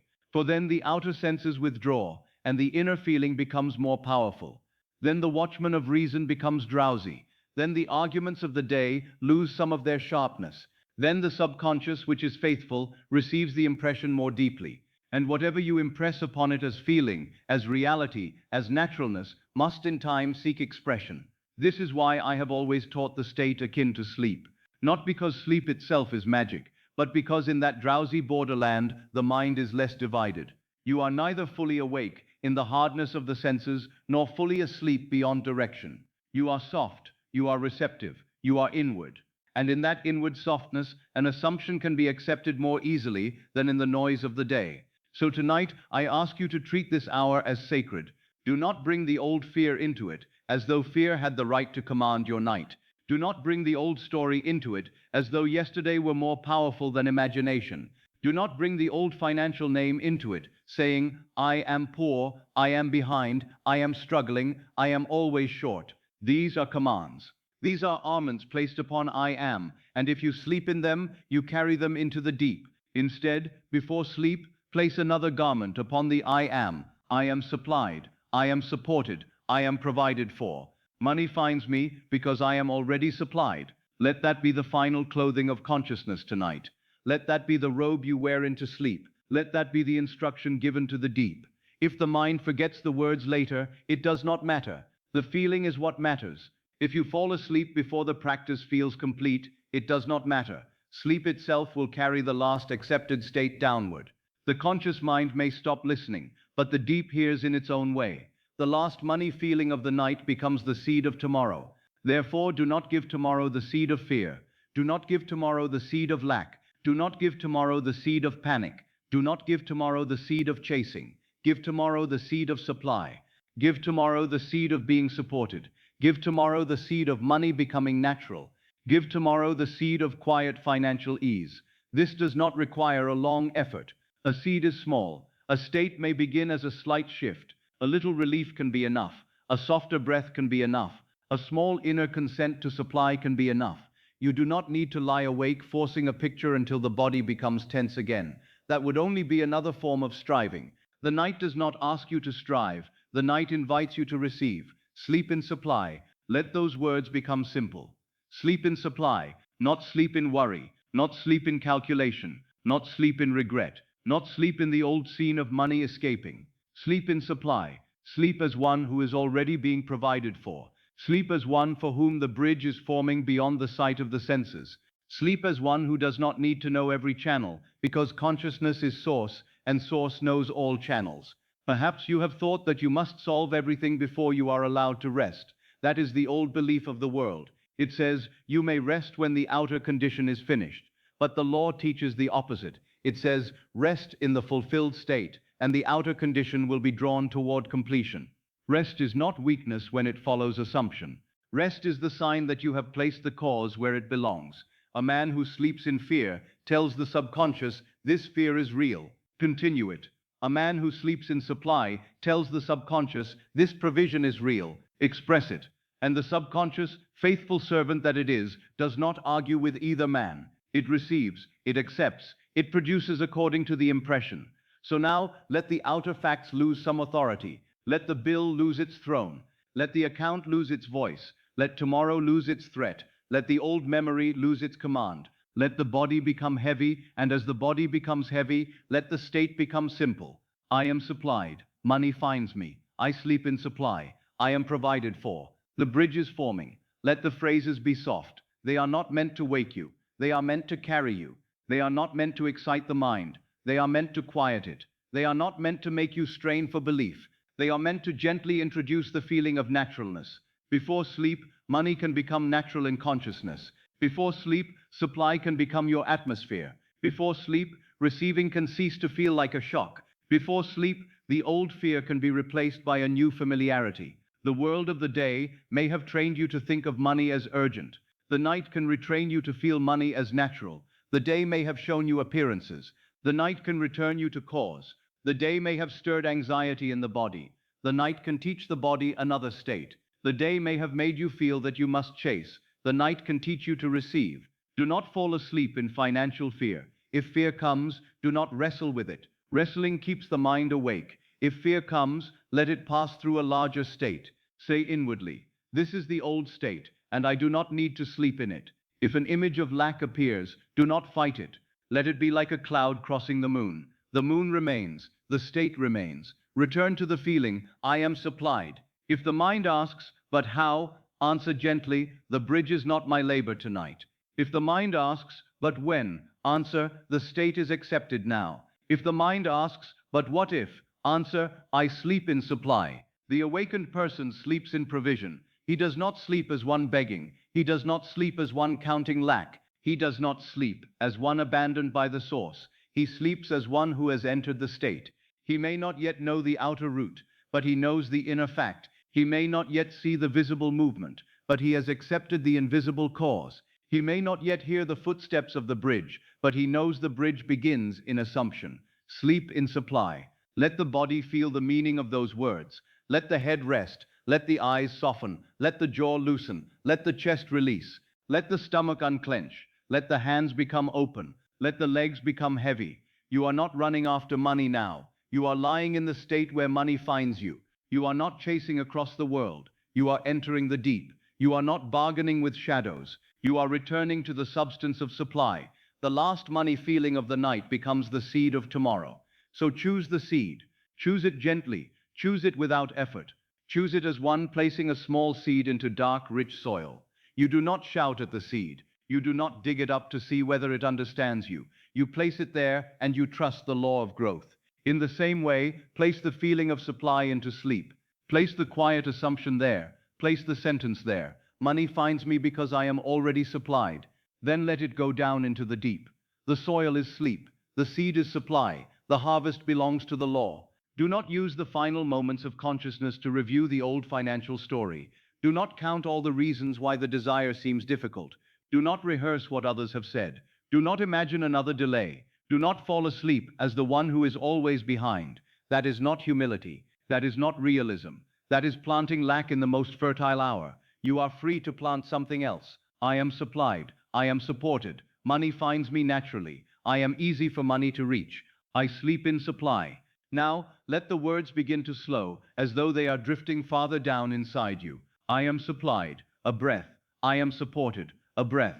Money finds me naturally. A breath. I sleep in supply. A breath. The bridge is forming. A breath.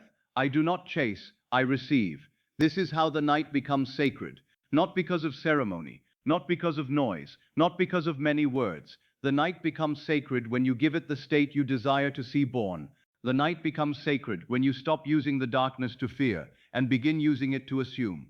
The night becomes sacred when the last feeling before sleep is not I lack, but I am supplied. Before sleep, money can become natural in consciousness. Let it become natural now. Let it feel ordinary that money can come. Let it feel ordinary that supply belongs to you. Let it feel ordinary that you are supported. Let it feel ordinary that an answer can arrive. Let it feel ordinary. that an idea can come. Let it feel ordinary, that a door can open. Let it feel ordinary, that money can move toward you without panic leading the way. Naturalness is the secret. If money feels impossible, it remains at a distance. If money feels shocking, the body may resist it. If money feels too rare, the mind may keep worshipping it from afar. But if money becomes natural, if supply becomes familiar, if receiving becomes safe, then the subconscious accepts it as part of your world. And what the subconscious accepts as natural, life must externalize. So tonight, do not seek excitement, seek naturalness. Do not seek a thrill, seek quiet acceptance. Do not try to make the mind burn with desire. Let the body cool into faith. Let money be calm. Let money be clean. Let money be ordinary. Let money belong. Let provision be the atmosphere in which you fall asleep. Sleep in supply. Again, softly, sleep in supply. This does not mean you are ignoring life. It means you are going to the source from which life is formed. It does not mean you are refusing action. It means you are allowing future action to arise from a supplied state. It does not mean you deny the present appearance. It means you deny its authority to define the I am. You are not the appearance. You are the awareness choosing a state. And tonight, the state is provision. The senses may weaken, and this is a blessing. The eyes no longer insist. The ears no longer chase every sound. The body no longer moves through the world. The mind becomes less interested in outer proof. This is the hour when the unseen may be accepted more easily. And because the unseen is the cause of the seen, this hour is powerful. Let the seen rest. Let the unseen be chosen. Let the fact sleep. Let the assumption wake within. I am supplied. Money finds me because I am already supplied. If sleep comes now or soon, let it come.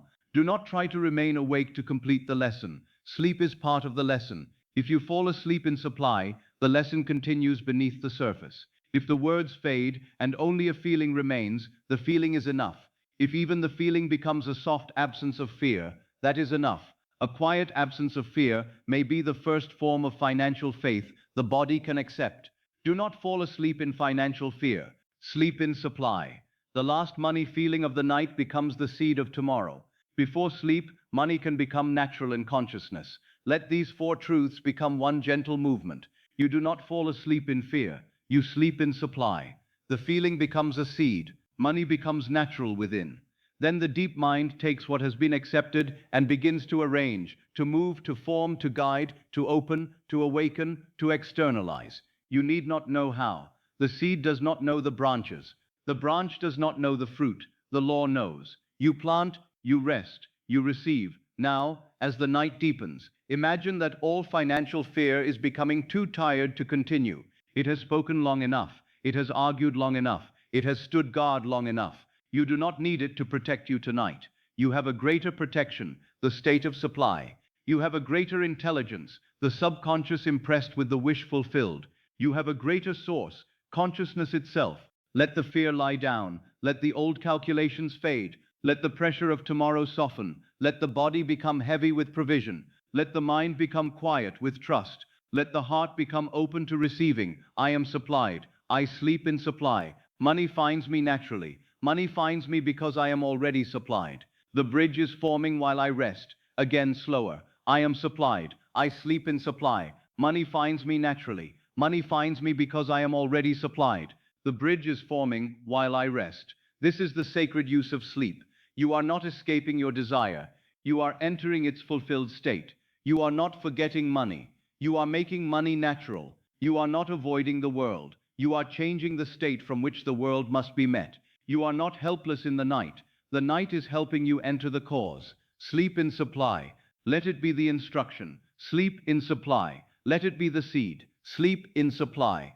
Let it be the garment of the I am.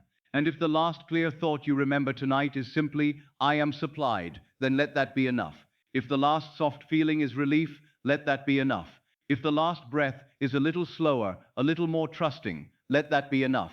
The deep does not require strain, it requires acceptance. The last money feeling of the night becomes the seed of tomorrow. So tonight the seed is supply. Tonight the seed is provision.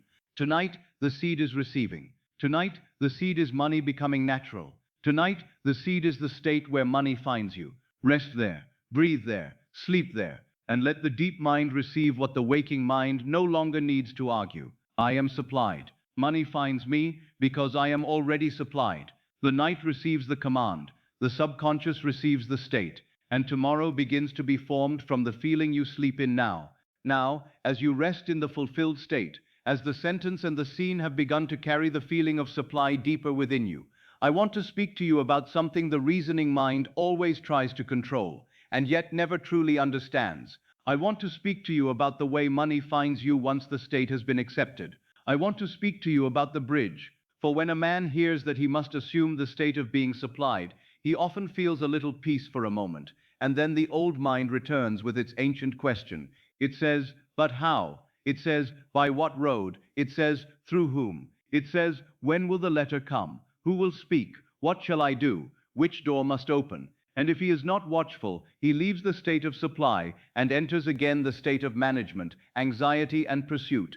But I tell you, you do not command the channel, you command the state. Let that be received softly. You do not command the channel, you command the state. The state is your responsibility. The channel belongs to the bridge. The state is what you accept within. The channel is how life arranges itself without. The state is the cause. The channel is the garment the cause wears in the world of form. If you become obsessed with the channel, you may lose the state. If you remain faithful to the state, the channel will be found.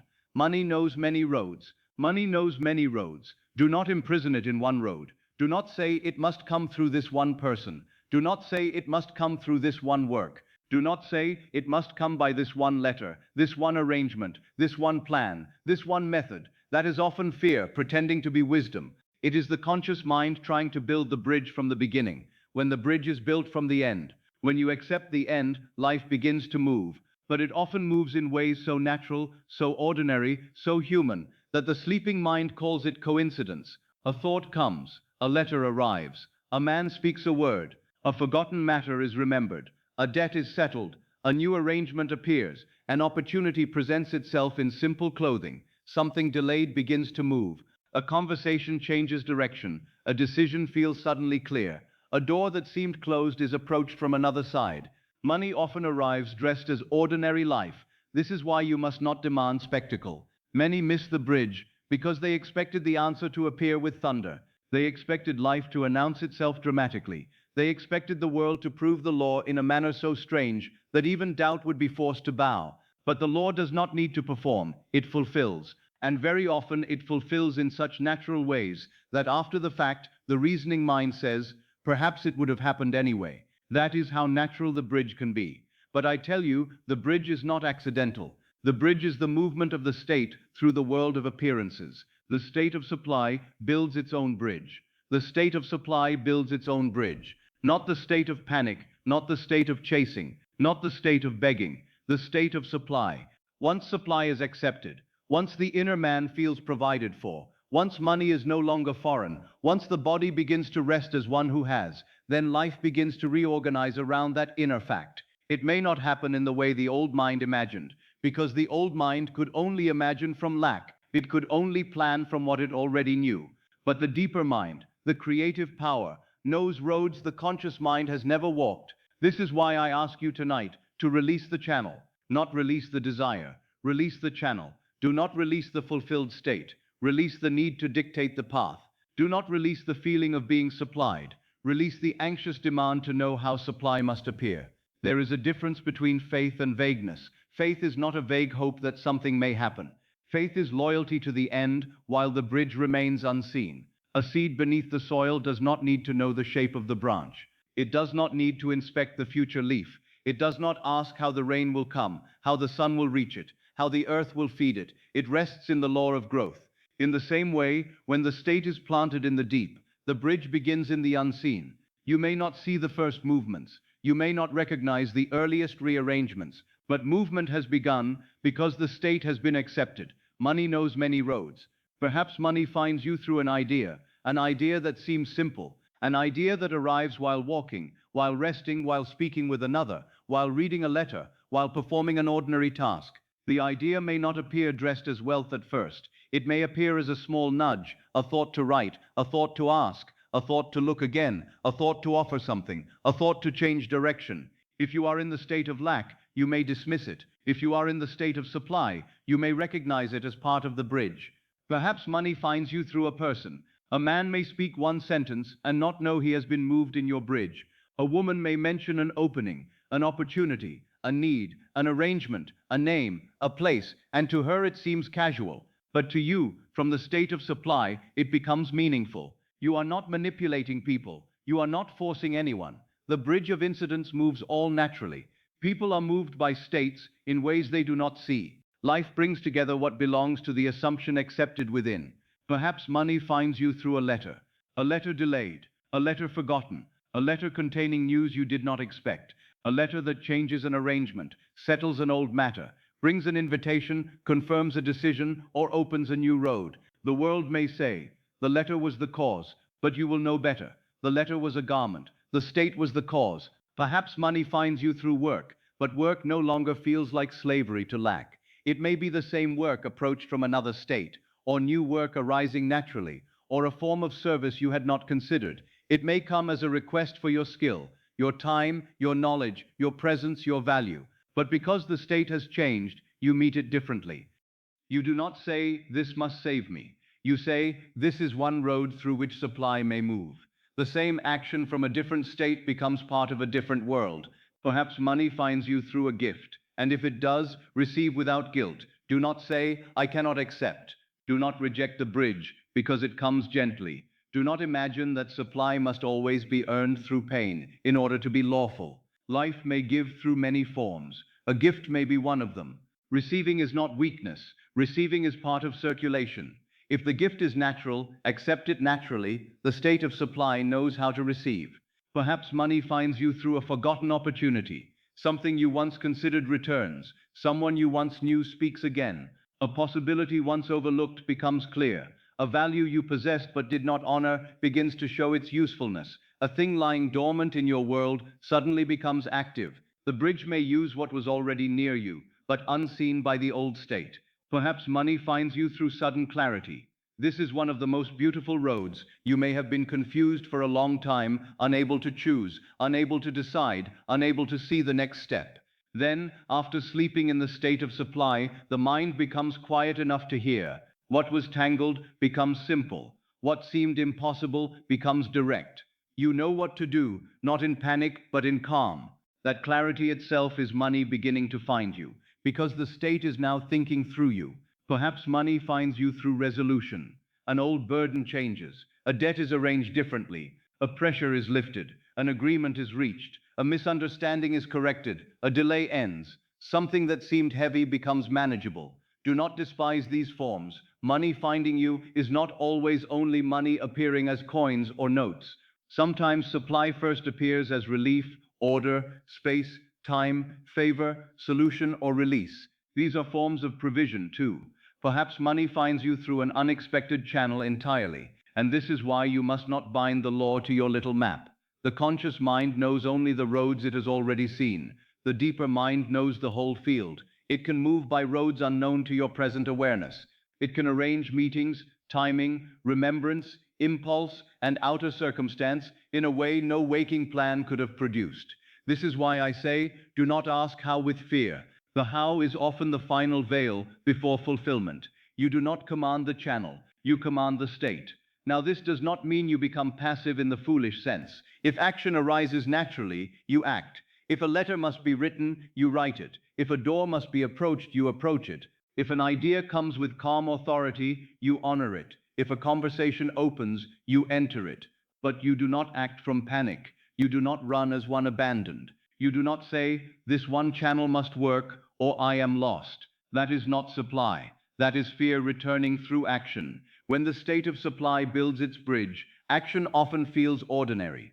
It may even feel simple. You may not know in the moment that the action is part of the answer. You may simply find yourself saying yes, writing, asking, walking, meeting, choosing, arranging. Later, looking back, you will see the chain. You will say, had I not had that thought, I would not have written. Had I not written, he would not have replied. Had he not replied, I would not have gone. Had I not gone, that door would not have opened. But while you are in it, it may feel natural. Money often arrives dressed as ordinary life. Therefore, bless ordinary life. Do not look only for the extraordinary. Bless the letter on the table. Bless the conversation in the street. Bless the quiet thought in the morning. Bless the hand that offers help. Bless the work that appears. Bless the old matter that resolves. Bless the small nudge to move, to ask, to create, to accept, to release. The bridge is made of ordinary things, carrying extraordinary obedience to the state. Now, as you lie there, let this remove pressure from the mind. You do not need to know the road tonight. You do not need to select the person. You do not need to invent the opportunity. You do not need to arrange every circumstance. You do not need to hold the world together with thought. Your work tonight is the state. I am supplied. Money finds me. The bridge is forming. Life knows the channels. I do not command the channel. I command the state. Let that be enough. Let the conscious mind be relieved of a burden it was never built to carry. The reasoning mind can arrange certain things in the world. Yes, but it cannot see the whole bridge. It cannot know how one little movement today will join another movement tomorrow, how one word spoken by another will meet one decision in you, how one delay may protect the path, how one closed door may turn you toward the true opening. The bridge belongs to the creative depth. Trust the depth, trust the state, trust the law. Money knows many roads. Now perhaps the old mind says, but what if I miss the channel? You will not miss what belongs to the state if you remain in the state. You miss the bridge most often when you leave the end and return to fear. Fear narrows attention. Fear rejects unexpected forms. Fear says no before it is understood. Fear clings to one road and calls every other road impossible. Supply is more open. Supply listens. Supply notices. Supply moves with calm.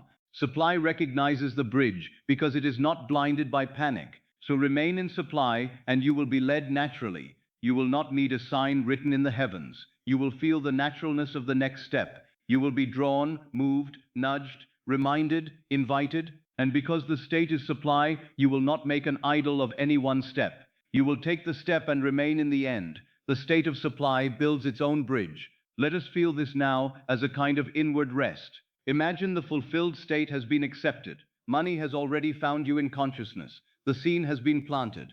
The sentence has been received. Now, beneath the surface of life, movement begins. You do not see it all. You do not need to. Somewhere, a thought is forming. Somewhere, a person is being moved. Somewhere, a letter is being written. Somewhere, an opportunity is taking shape. Somewhere, an old knot is loosening. Somewhere, a road is bending toward you. And because it is all moving through law, it will appear naturally when the bridge reaches the visible world. You need not force it. You need not watch for it anxiously. You need not dig up the seed. You rest in the state. I am supplied. Money finds me. The bridge is forming. Money knows many roads. Again softly. I am supplied. Money finds me. The bridge is forming. Money knows many roads. Let the body feel how restful this is. If money knows many roads, if you do not command the channel, you do not have to stay awake planning every channel. If money often arrives dressed as ordinary life, you can move through ordinary life with reverence. If the state of supply builds its own bridge, then your most important act tonight is to sleep in the state. Sleep in supply. Let the bridge form. Sleep in provision. Let the bridge form. Sleep as one money can reach. Let the bridge form. This is the faith I speak of, not vague wishing, not blind hope. Faith is loyalty to the unseen state while the seen world rearranges. Faith is not staring at the field and demanding fruit the moment the seed is planted. Faith is knowing what was planted and allowing growth. Faith is not asking every hour, where is the bridge? Faith is remaining the one who knows the bridge is forming because the end has been accepted. Now you may think of past times when good came through a road you did not plan. Remember them gently. There have been moments in your life when an answer came through an unexpected person, when a delay became useful, when a chance conversation mattered, when something forgotten returned, when you were led without knowing you were being led. These are little proofs that life has roads the conscious mind does not see. You have already lived through bridges. You may not have named them so, but they were there. Now you are learning to build them consciously by state, not by controlling every outer event, by assuming the end, by feeling supplied, by sleeping in provision, by letting money become natural. Money finds me because I am already supplied, and because I am already supplied, the road is forming. Because I am already supplied, the channel can appear. Because I am already supplied, I do not need to chase one road in fear. Because I am already supplied, I can recognize provision in ordinary life. Because I am already supplied, money knows how to find me. Let that be your feeling tonight. Money knows how to find me. Not because money is a person wandering the earth, but because consciousness, accepted as supply, externalizes itself through ways and means. Money knows how to find me, because the state knows how to clothe itself. Money knows how to find me, because life is myself pushed out. Money knows how to find me, because I no longer hide from supply in fear. Now do not strain to believe this. Let it soothe you. The bridge is not a burden, it is a comfort. It means you do not have to see the whole road before accepting the destination. It means you do not have to know every step before sleeping in the end. It means your present ignorance of the channel does not matter. The state contains the road in seed form. The state of supply builds its own bridge. Rest in that. Let the mind rest. Let the body rest. Let the hands unclench. Let the stomach soften. Let the forehead smooth. Let the old need to manage every possibility grow quiet. You are not here to manage the bridge tonight. You are here to be supplied in consciousness. If an idea comes tomorrow, you may follow it calmly. If a letter arrives, you may receive it calmly. If a person speaks, you may listen calmly. If a door opens, you may walk calmly. If a duty appears, you may perform it calmly. But tonight, you rest calmly. Because the state, you do not command the channel. You command the state. Money often arrives dressed as ordinary life. Money knows many roads. The state of supply builds its own bridge. Let these become soft and rhythmic now. Money knows many roads. A breath. The state builds its bridge. A breath. I do not command the channel. A breath. I command the state. A breath. Money finds me because I am already supplied. A breath. Again. Money knows many roads. The state builds its. I command the state. Money finds me because I am already supplied. Let the words become less like teaching and more like sleep. Let them drift. Let them sink. Let them become an atmosphere of trust. Somewhere beneath what you see, life is moving. Somewhere beyond what you have planned, the answer has roads. Somewhere within consciousness, supply has already been accepted, and the outer world, faithful as a shadow, must find its way to match it. Do not ask the shadow to explain the bridge. Do not ask fear to draw the map. Do not ask lack to imagine the channel. Enter supply and let supply reveal its own road. Money finds me because I am already supplied. The bridge is forming while I rest. Money knows many roads. I do not command the channel. I command the state. And now, as sleep comes nearer, let your trust become simple. You need not know how. You need not know who. You need not know when. You know the state. You know the end. You know that money has found you first in consciousness, and what is found in consciousness must find its form in the world. Rest now in the unseen movement. Rest in the bridge that is forming. Rest in the ordinary roads becoming holy. Rest in the state of supply. Money finds me because I am already supplied, and life knows the way.